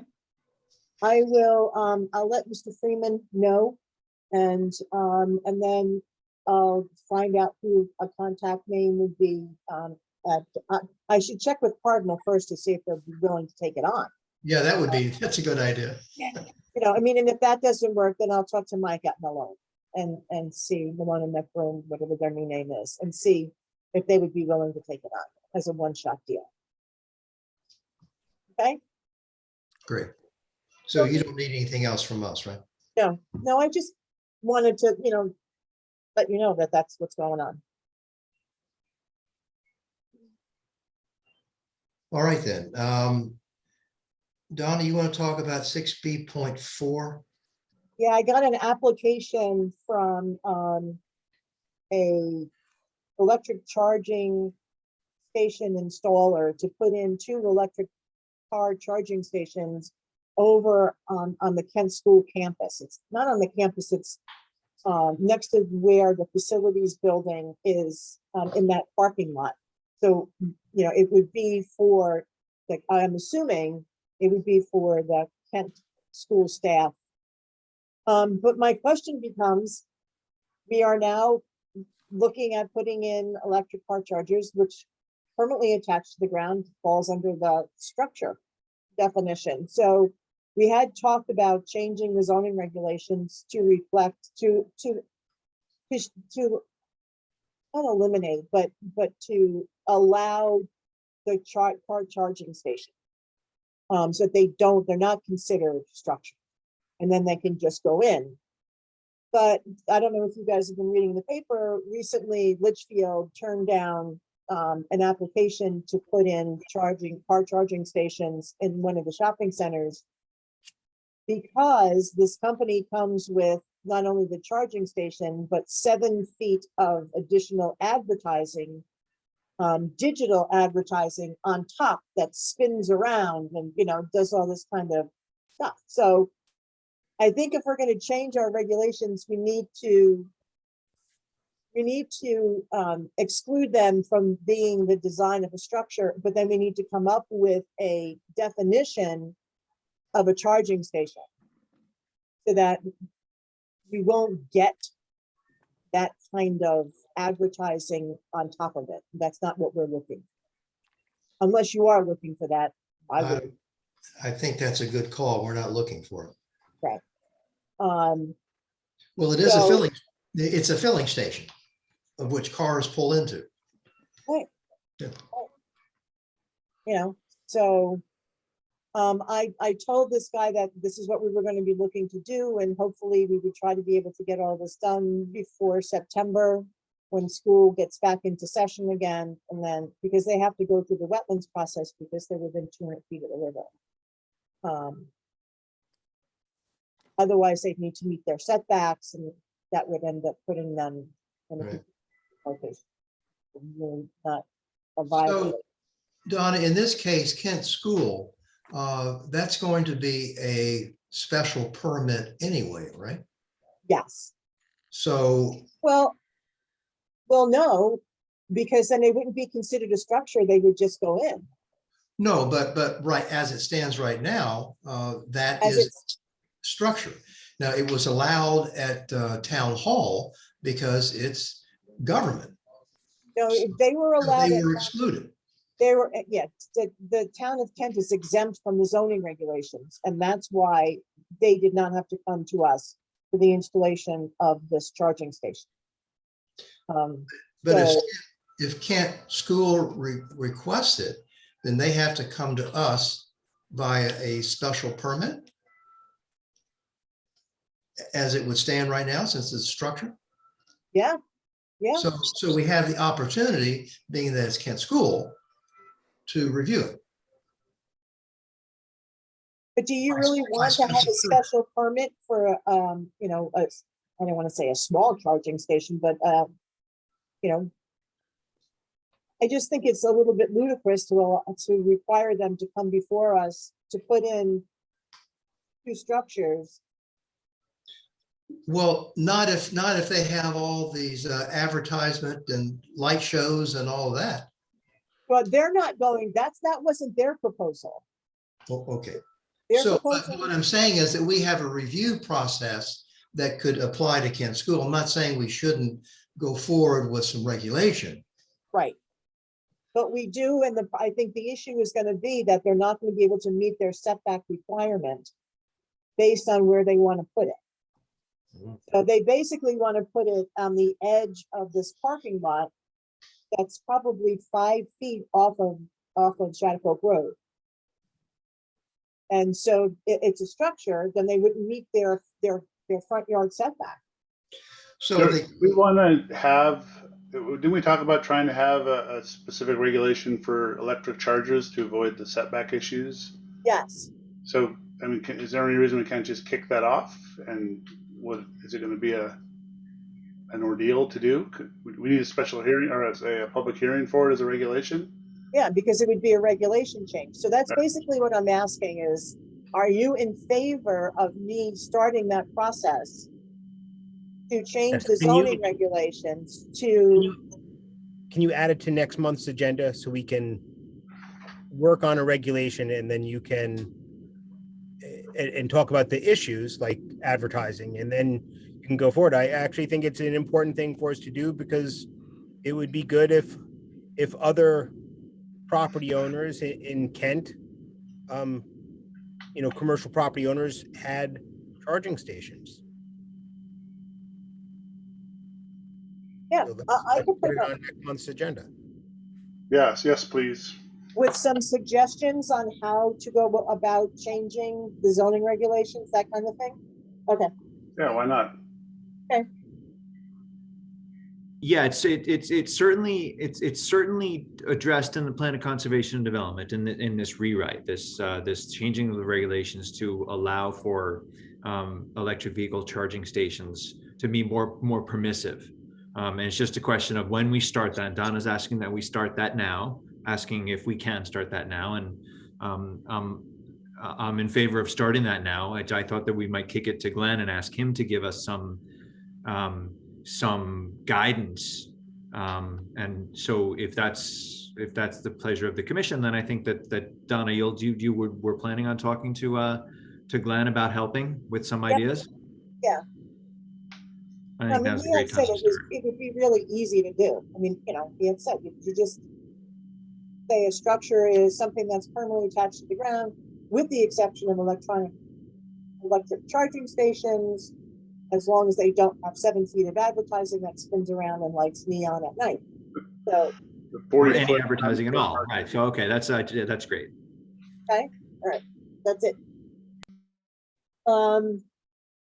I see Dwight and David are still here. Yes, this is Dwight Merriam. I'm here. So we can go back to 5B1.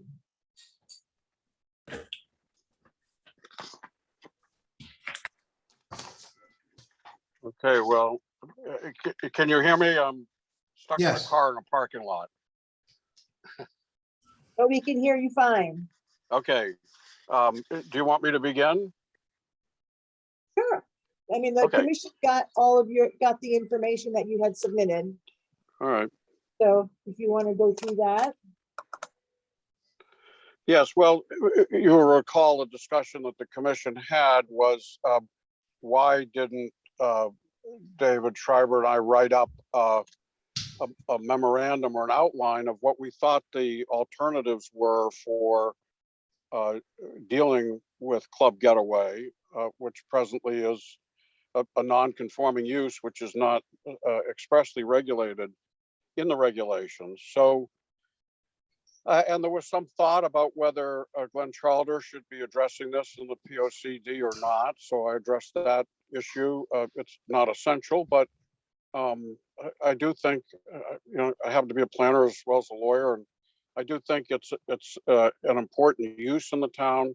It's part of your economic base. It employs a substantial number of people. It's a real attraction and has a multiplier economic effect when people go to your restaurants and stay in your lodgings when they're coming to Club Getaway. So it's something that you want to decide should be addressed in the POCD, but you may not.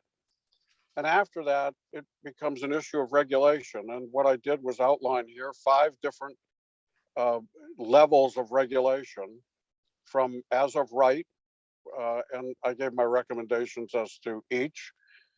It's probably be very difficult to do an as of right use. Would have to have highly specific regulations, and it would make it really inflexible for everybody.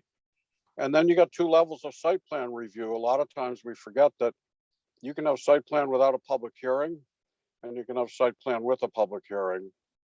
And that can be useful in many circumstances. The problem with site plans and special permits, however, is that the degree of discretion that the commission has in making its decision is somewhat limited.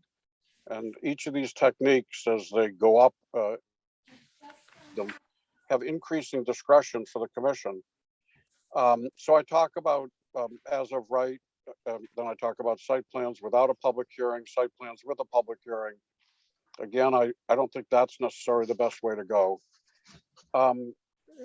Early on, I got an impression that, maybe this would be a good special permit use. And special permit, a special permit is a type of use that in some locations would be good, and in some places it wouldn't be good. And a religious institution in a residential zone can work some places and not work other places. Again, it's sort of an intermediate level of discretion, but it has to be called for in the regulations, and it's typically available throughout the district in which it's a permitted by special permit use. I don't think that's the best way to go either. Then you have a really interesting and rich, I've got to say, set of overlay districts. And an overlay could be useful here, but overlay districts, as you know, are mapped in advance.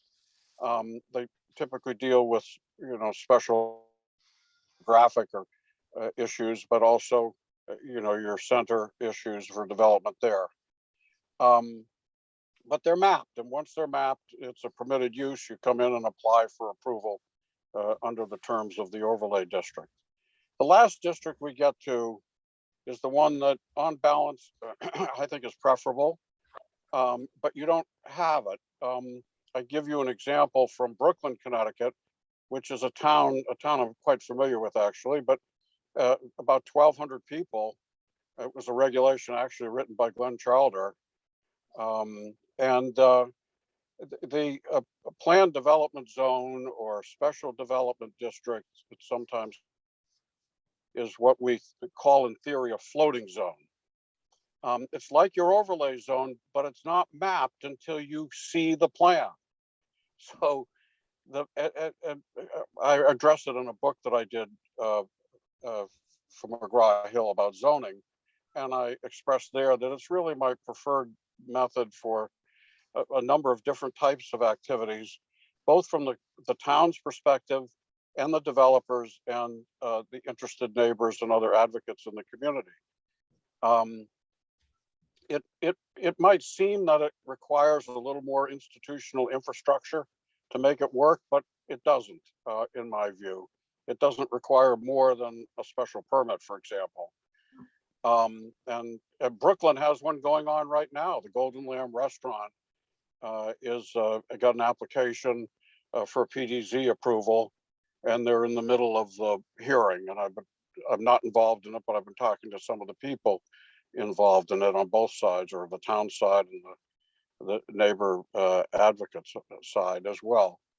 But the beauty of it is, and I'll sort of end with this, and I think we really need to have a discussion following your close reading of this memorandum about what works for you, is that the PDZ, planned development zone, type of floating zone, as I said, is not mapped until you see the plan.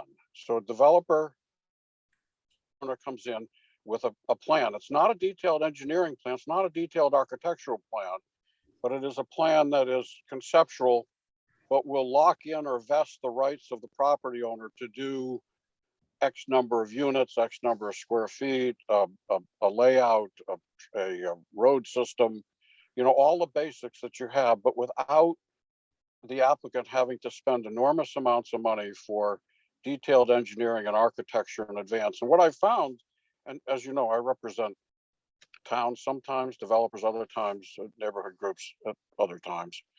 And what happens is when you have a special permit type process with detailed requirements for submission, that the applicant spends a lot of money and then they get totally locked in. It's hard for them to change. Whereas the PDZ type approach allows them to come in with all the concepts that the commission needs to know about, and then do the detailed engineering, the expensive architecture later, once they get the fundamental approval in place.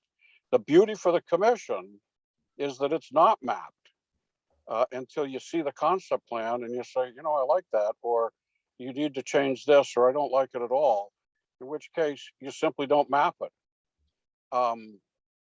And your mapping of a zone is the most discretionary act that a commission can do. And I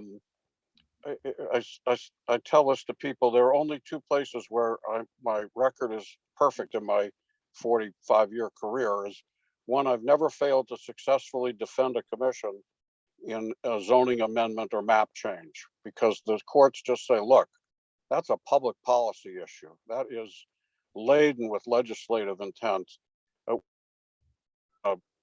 Get into that. Not like when they look at a special permit criteria or a site plan. And I've never been successful in challenging a change in the zoning regulations or a map amendment because of the very broad discretion given.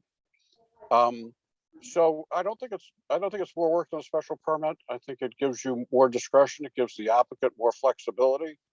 It allows you to have a regulation that doesn't have to be highly detailed. I would probably, if we were to do a PDZ or a special permit for that matter, or even overlay zone, would obviously have to have more detail about the type of activity that we're talking about than what's in this PDZ that Brooklyn has, which seems to be working quite well for the developers of the Golden Land. But it does allow lots of flexibility, discretion, lots of dialogue, and can really fashion a property to a great solution. So that's my overview. We'll do whatever you want to do. We'll write whatever regulation you think you want to head towards. The question is that you have to decide. I think should Glenn Charlton have a role? Do you think this ought to be considered as part of the POCD? And then, maybe, and I haven't discussed this with Donna Hayes or anybody else, but part of this is legal, and you may want to think about Mike Ziska, somebody else that could give you some guidance if you think you need it, but beyond this memo. So I appreciate your attention. It was a good thing for David and I to do to put this together. It gave us a lot of opportunities to talk about where we think we should be headed together collaboratively. Well, I thank you very much. This memorandum was very thoughtfully put together, and there was a lot of effort here. I've certainly got an education on different ways to approach things. Personally, and the background of Club Getaway was excellent. I don't think there's any denying from anyone. This is a non-conforming use, and with that goes a set of vested rights in that non-conforming or the continuation of that use. But like you say, the only sticky wicket is what is considered an expansion of those rights. I thought your analogy on the gift store was right on. I mean, it doesn't mean that they can't sell more, but expanding the space is something different. So I thought that was a great analogy. I think we've come a long way from where we started, which was simply that, and it sums it up on the applications, the clarification on the baseline of operations and aspirations of Club Getaway. That was the original charge. There's no denying that this is non-conforming and a right, and with certain rights associated with it. You did say that, and I think what we were looking for, at least originally, was just a summation of which you said that you would do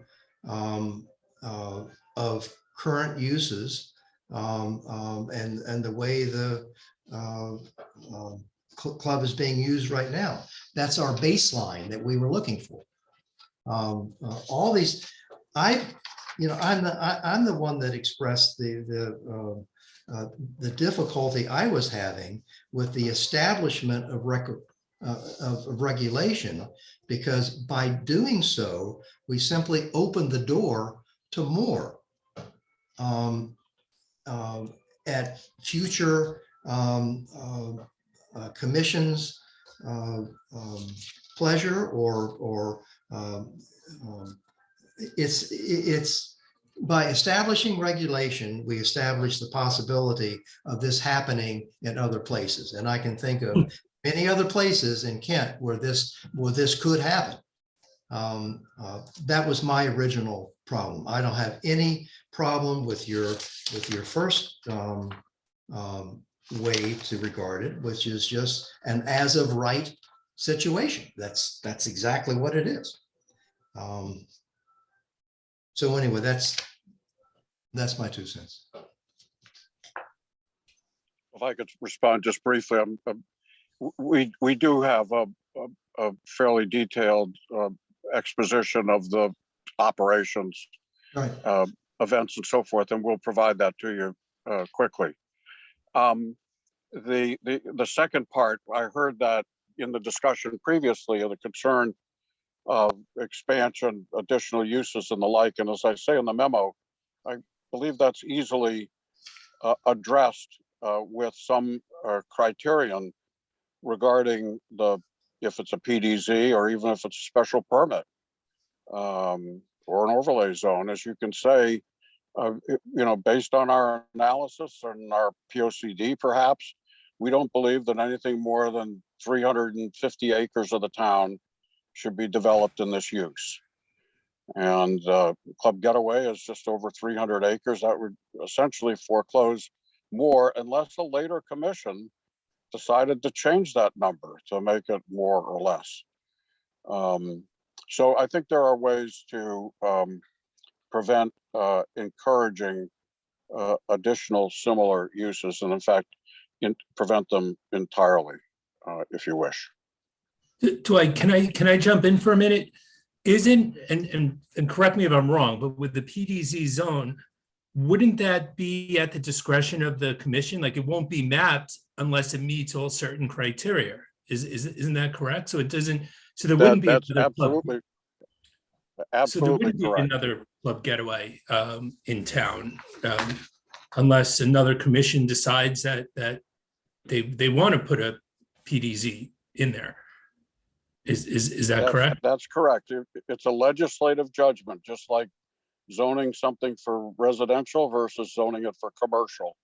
You have the broadest discretion, and as I said, a commission, it is extremely unusual for a legislative decision in the form of a map amendment or text amendment to be reversed by a court.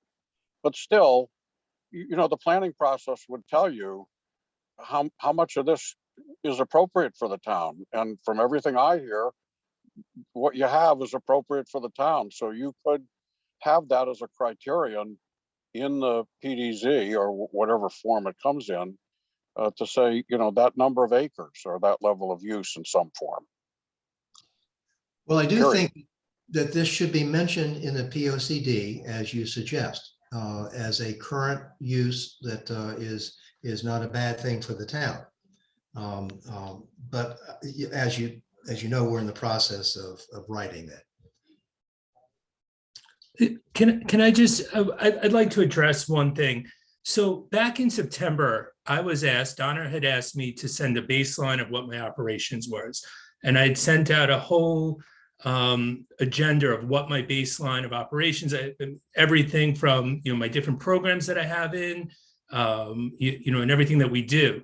Then, and I sort of, somebody had mentioned, oh, well, what are we doing? You should file an application or kind of going through this.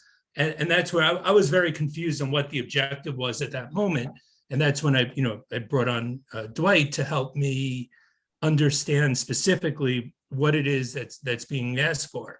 Going through this process and learning more than I've ever needed to know about zoning before, but going through this process, I'd like to work with the town to be a regulated body, and to so it's not defining what is a special event or and defining all of this stuff, so it's so that we have a set thing in place. So that's my goal, that's my objective, is to work with the commission, to work with the town, so that Club Getaway future going forward is a defined entity in the town of Kent. Amen. I think that's a noble objective, but do any other people share my, it's a personal concern. Now, I've lived in this town now for a long time. It's simply a personal concern of the unintended consequences of establishing regulation. It seems like we have some tools to control that. My comments of a couple months ago were that we shouldn't be asking David to spend money on this until we know exactly what we want to get from him. Correct. That's exactly right. So if was the term was an overlay, it was a spot zone, I think was the term. No, not a spot zone. Not a It's spot zone. We can't Well, do a spot zone. Yeah, let me Bubble interject here. zone, is that it? Yeah, this is a very interesting question or comment because the case law is quite clear in Connecticut that these floating zones are never spot zoning. Yeah, sorry. Floating Never. zone, that was the All right, term. that's That the was law. not a And spot zone. spot zoning is over invoked anyway, but floating Yes. zones So- like a PDZ are not spot zoning. Right. So we have if the commission, if we all decide that we don't want to potentially have more club getaways appearing, it seems like we have some solutions here. So maybe the thing we should do now is just say, okay, we think we have enough. Maybe we can now craft a regulation that will limit, to 350 acres or whatever, which we think is appropriate for the town. And then we can maybe try to put this to bed. So I guess that would be my only comment there. If we have all the tools we need here, we've certainly had a lot of discussion over what Club Getaway does.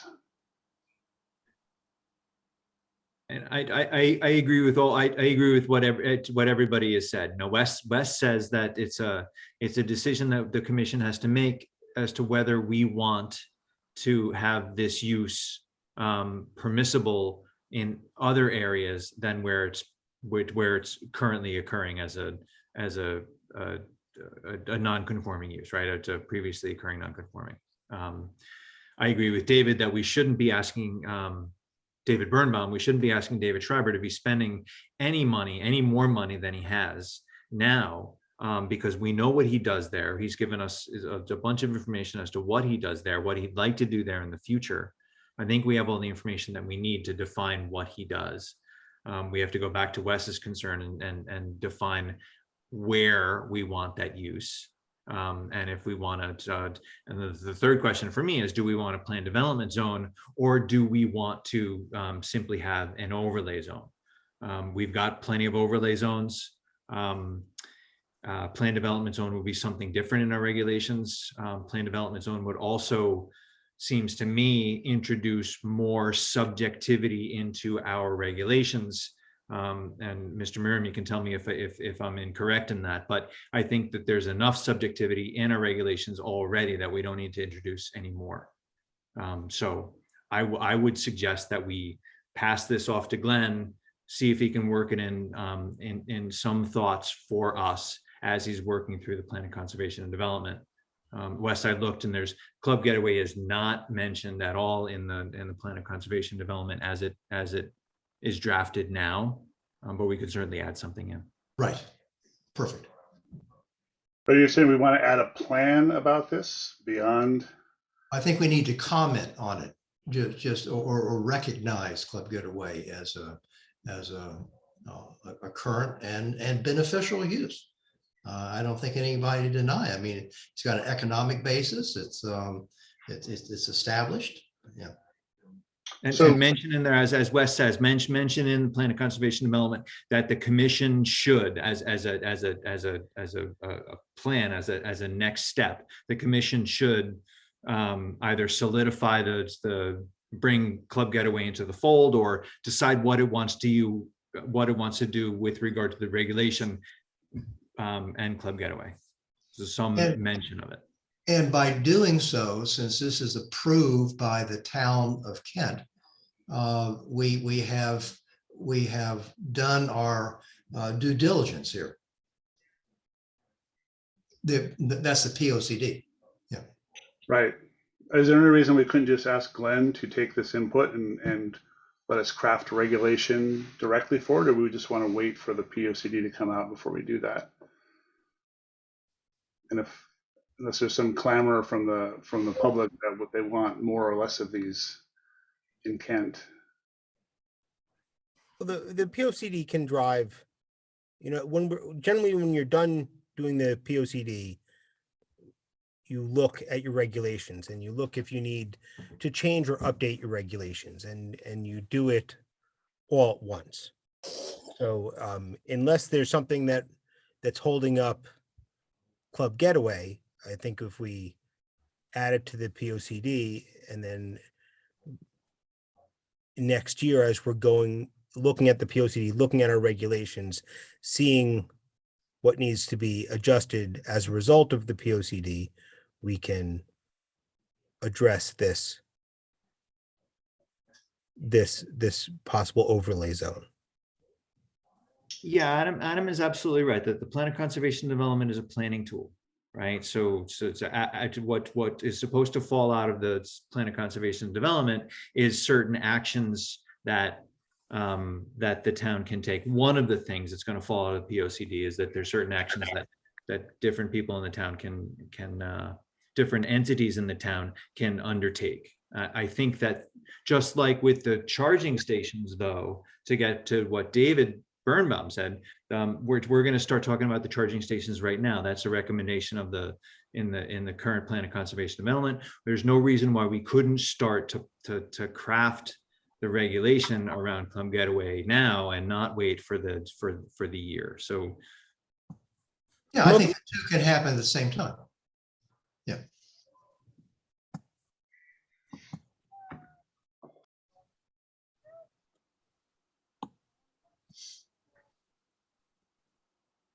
So can I ask what the next step would be?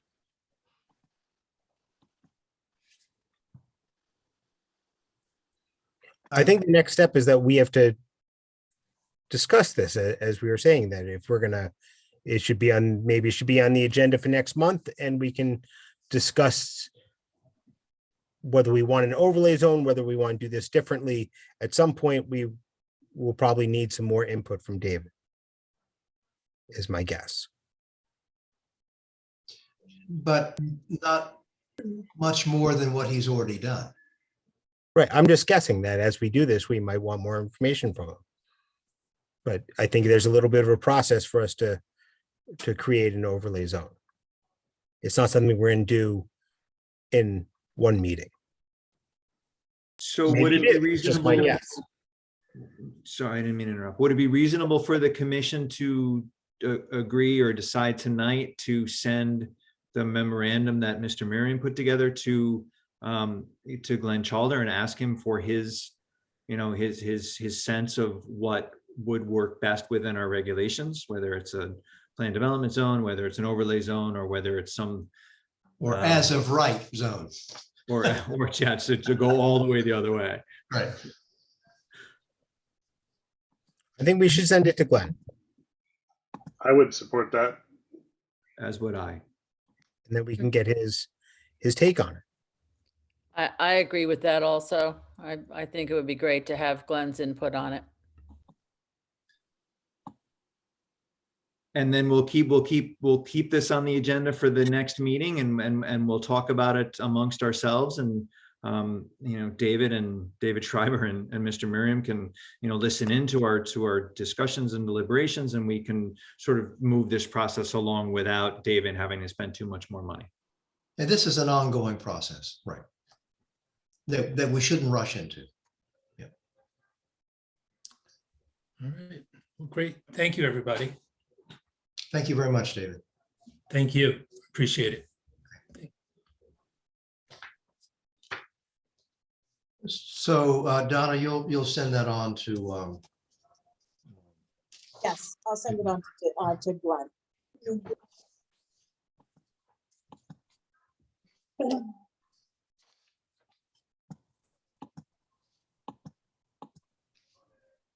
all right. So I guess we're down to staff reports, the waiving of permit fees. We have those additional agenda items. I think that comes after. Okay. Yeah, that's under section 9. Great, thank you. So I took it upon myself, thinking that as the land use administrator I could, and waived the permit application fee from the Kent Land Trust for the operation of the farmer's market. Evidently the treasurer did not agree with my decision. So I said to her, well, then I will ask the commission if they agree with the waiving of the fee, since it's a not-for-profit organization. And if not, then I'll have to ask for the fee for the site plan application for the make the treasurer. So that's in this one case only. Well, so I have a question. I mean, I don't disagree with waiving the fee at all. But we're waiving the fee because they're not for profit.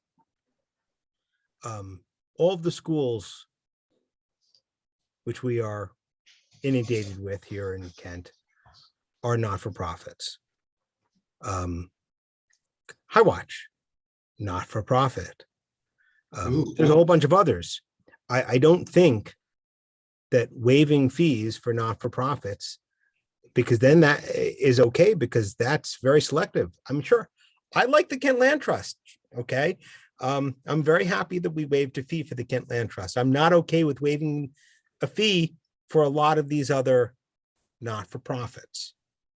So I think what that boils down to is we probably shouldn't waive fees. That's my thought. And That's fine. I'll send a little letter to Connie. I won't mention your name. I'll warn her. You got in trouble. Oh, Mr. Donna, Manager. She's probably listening, and she'll Donna, listen you're anyway, rough. so it's on me. Donna, bring out the big gun. I'll let her know. it's my I fault. don't have a problem asking. She can go and ask the chamber for it.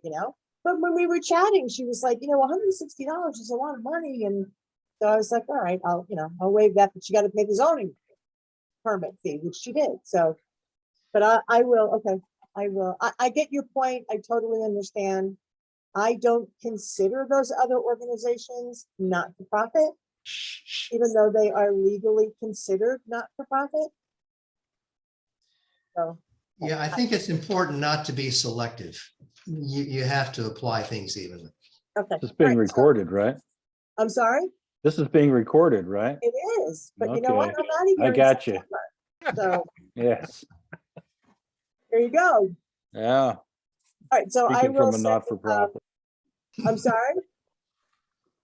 Speaking from a not-for-profit, Right. I second his Adam's motion. Okay. All right. So I will send an email out to Connie. Sounds good. So you need for us to vote on that? Okay.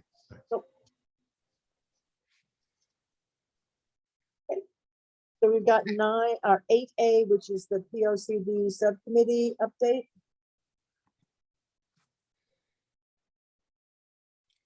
Is there an update? Even we're gonna meet with Glenn on the 30th. Yeah, so I know you want to shut me up, Adam. No. No, we have Donna made sure that all of the stakeholders got notification that the black line draft POCD is out and ready for their review. It went into the First Selectman's newsletter. It is on the front page of the town website saying that we're going to have the meeting on June 30th, and please make some comments beforehand or come to the meeting and let us know what you think about the POCD. I know that certain commissions in town already have been talking about it, and the subcommittee is really looking forward to hearing the comments from everybody, which should be a collaborative and community process and document. So can we make edits to that prior to that meeting, or edits to be made at the meeting? I think discussion at the meeting, Wes, and edits to be made afterwards. Okay, yep. Yeah, because I think we'll have a lot of people will have comments. Hopefully, a lot of people have comments. Not everyone's comments are ones that we'll be able to put in the POCD. There's always going to be comments that maybe don't belong there.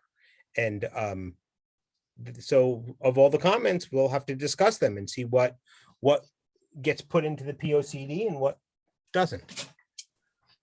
But we will review, we will accept all public comment, and we'll review them all, and we will duly consider each and every comment made by the members of the public, which is really what we want. We want a fully transparent and open and collaborative document that we can all use going forward, and as is, that we all use and we all work towards, and we use it for the next 10 years as a really active and invigorating tool. So many comments. So Matt, just as a case in point, we just finished a conversation with Club Getaway, saying that we thought that a mention of them should be in the POCD. And that was what I was kind of, do we have an ability to edit this prior to that? Or it's been released, so I guess we can't really do that. We have to do it at a meeting. I would say that we should not make any amendments to the document, because everybody's reviewing a single document. So to make a change and then ask everybody to review the new document.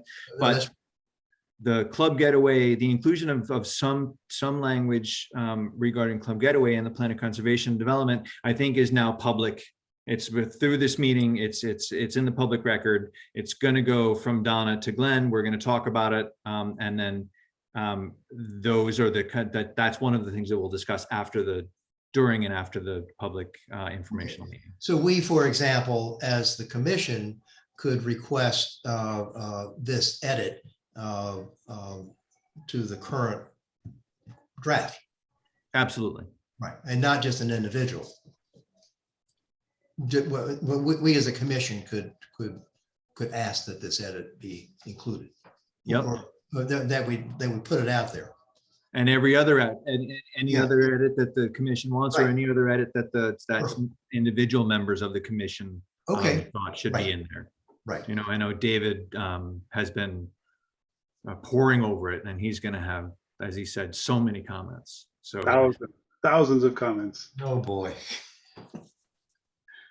All about chickens. So does it include affordable housing? Which you're up next. Should we segue right into that? Well, I think so. All right. Thanks, Matt. Yeah. So let's see what's coming up. I believe you've all been invited to the public forum on the 22nd, where we'll be reviewing, gathering community feedback. Hopefully all of you will be able to attend. We're trying to get as many people as possible to be there to kind of review the goals we've laid out and some of the ideas about how we're going to reach those goals. And then we'll be taking that feedback to produce our first draft of the housing plan. So our timeline right now, 22nd again for the public meeting. We'll be doing a couple special meetings, and then we hope to have our final draft on the 27th. And then I believe of June or July? July. And then we'll be coming to the P&Z with the draft for the formal review sign off, and then some sort of public informational meeting on the way to the Board of Selectmen. So I think we're still on track for the September completion. For the POCD integration, Jocelyn sent Glenn a copy of the plan. I think they worked together, and the POCD has in it now a couple pages describing the housing plan, a summary of the goals and such as they exist now, and then we'll obviously tighten that up once we complete our draft. So hopefully the POCD and the housing plan will be in lockstep at that point, and it will refer to the plan but not include the plan, and it will comment that the housing plan gets a 5-year refresh, whereas the POCD does not, which is why we decided it wouldn't make sense to have the POCD included in the housing plan included in the POCD. But I think all the goals and strategies that we've laid out will be referenced in the POCD appropriately. Great. So good progress. Thanks. Cool. All right, shall we move on? Sure. Got administrative permits. Anybody has any comments? Yeah, the pace has kind of slowed down, hasn't it? It's slowed down with the number of permits that I'm getting, but, I think that's gonna tick up again. I have, 3 new houses going up into, St. John's Peak that I'll be working on fairly soon. Right. So, I think, that is what's going to be, that's all gonna hit probably, I'm gonna say July, August time. There's not as many permits right now, but just a whole lot more work, even though there's not as many permits. All right, thanks, Donna. So 9B, letter from Stan Greenbaum to the members of the commission dated May 12th. Before we do that, because I'm going to recuse myself, but Donna, are we going into executive Yes, session? we will be going into executive session. Okay. This is the letter that was originally received at the last month's meeting, and you had just asked me to make sure that it was on the agenda for acceptance for this month's meeting. But that was read into the record, I believe. And also the letter is in the record. Yes, it is. So, but you had asked, according to the minutes, you had asked that this be put, and if the commission wanted to have any discussion, we would have that discussion at this meeting. So it would be up to you guys to decide if you want to discuss it or not discuss it. So I would move to acknowledge receipt of this letter. And then move on. Just need a second. Alice? Thank you. Okay. So all in favor of accepting the letter? Raise your hand.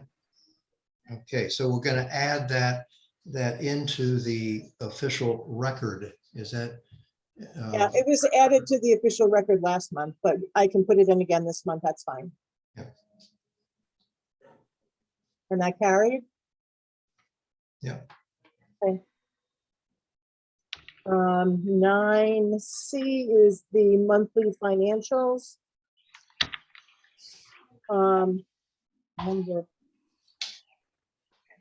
This is only through April. This is not the year end. And even through April, you can see that we have surpassed what we budgeted as far as the amount of money that we've taken in. The amount of expenditures is low because I've not had a clerk. So we're going to be getting back at least the clerk's salary for this year, which is what it is.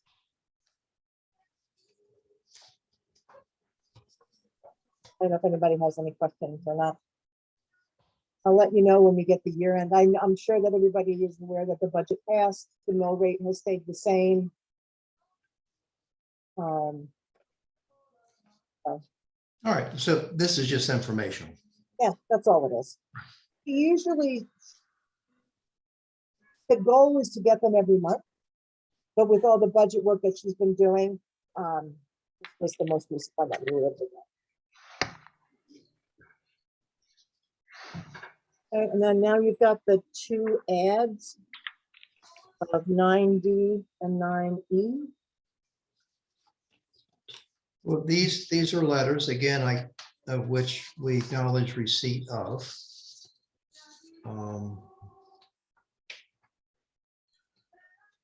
Is there anything else we need to do with this, Tom? So I think, Wes, you're right. I think the proper language is acknowledge receipt of, right? We got the letters. Thank you to Mr. Greenbaum for sending them. Right, do we have to make a motion on that, Don, or are we just, where they're in the record, they're here, I think, well, you made a motion for the last one, so I guess you can make a motion to acknowledge receipt of both letters. And then they will be attached to the minutes. Is that okay with you, Wes? Yeah, absolutely. You'll make that All right. motion? Fine, I'll make that motion to acknowledge both the letters received for agenda item 9D and 9E. Acknowledge receipt of those letters. Give a second. Rich? Seconded it. Yes, ma'am. Okay, all in favor indicate by raising your hand. All right, so letters are acknowledged. Okay, and now I would like to go into executive session just for a couple of minutes. Okay. You need a motion to do that? Yeah, I'm gonna move Mr. Greenbaum into the waiting room. And you do need a motion, so I'll make a motion that we move into executive session. I will second. All in favor at 9:27? 9:27. That was Adam and David. I'm going to pause the recording. Okay, so we have a motion to, let me look at the waiting. So we need a motion to do what we have done before. Oh, and he is, Mr. Birnbaum has left the meeting. Okay, Greenbaum. So we came out of executive session at 9:56. yeah. I have the regular verbiage. Yes, I will move that we follow the advice of our attorneys with respect to the 3 legal actions in front of us. Second. You love that motion. All in favor? Say aye. Because it means All right. the next motion is we get to adjourn. Yes, do I hear that? Adjourn. All right. Okay, so motion to adjourn at 9:57 by David.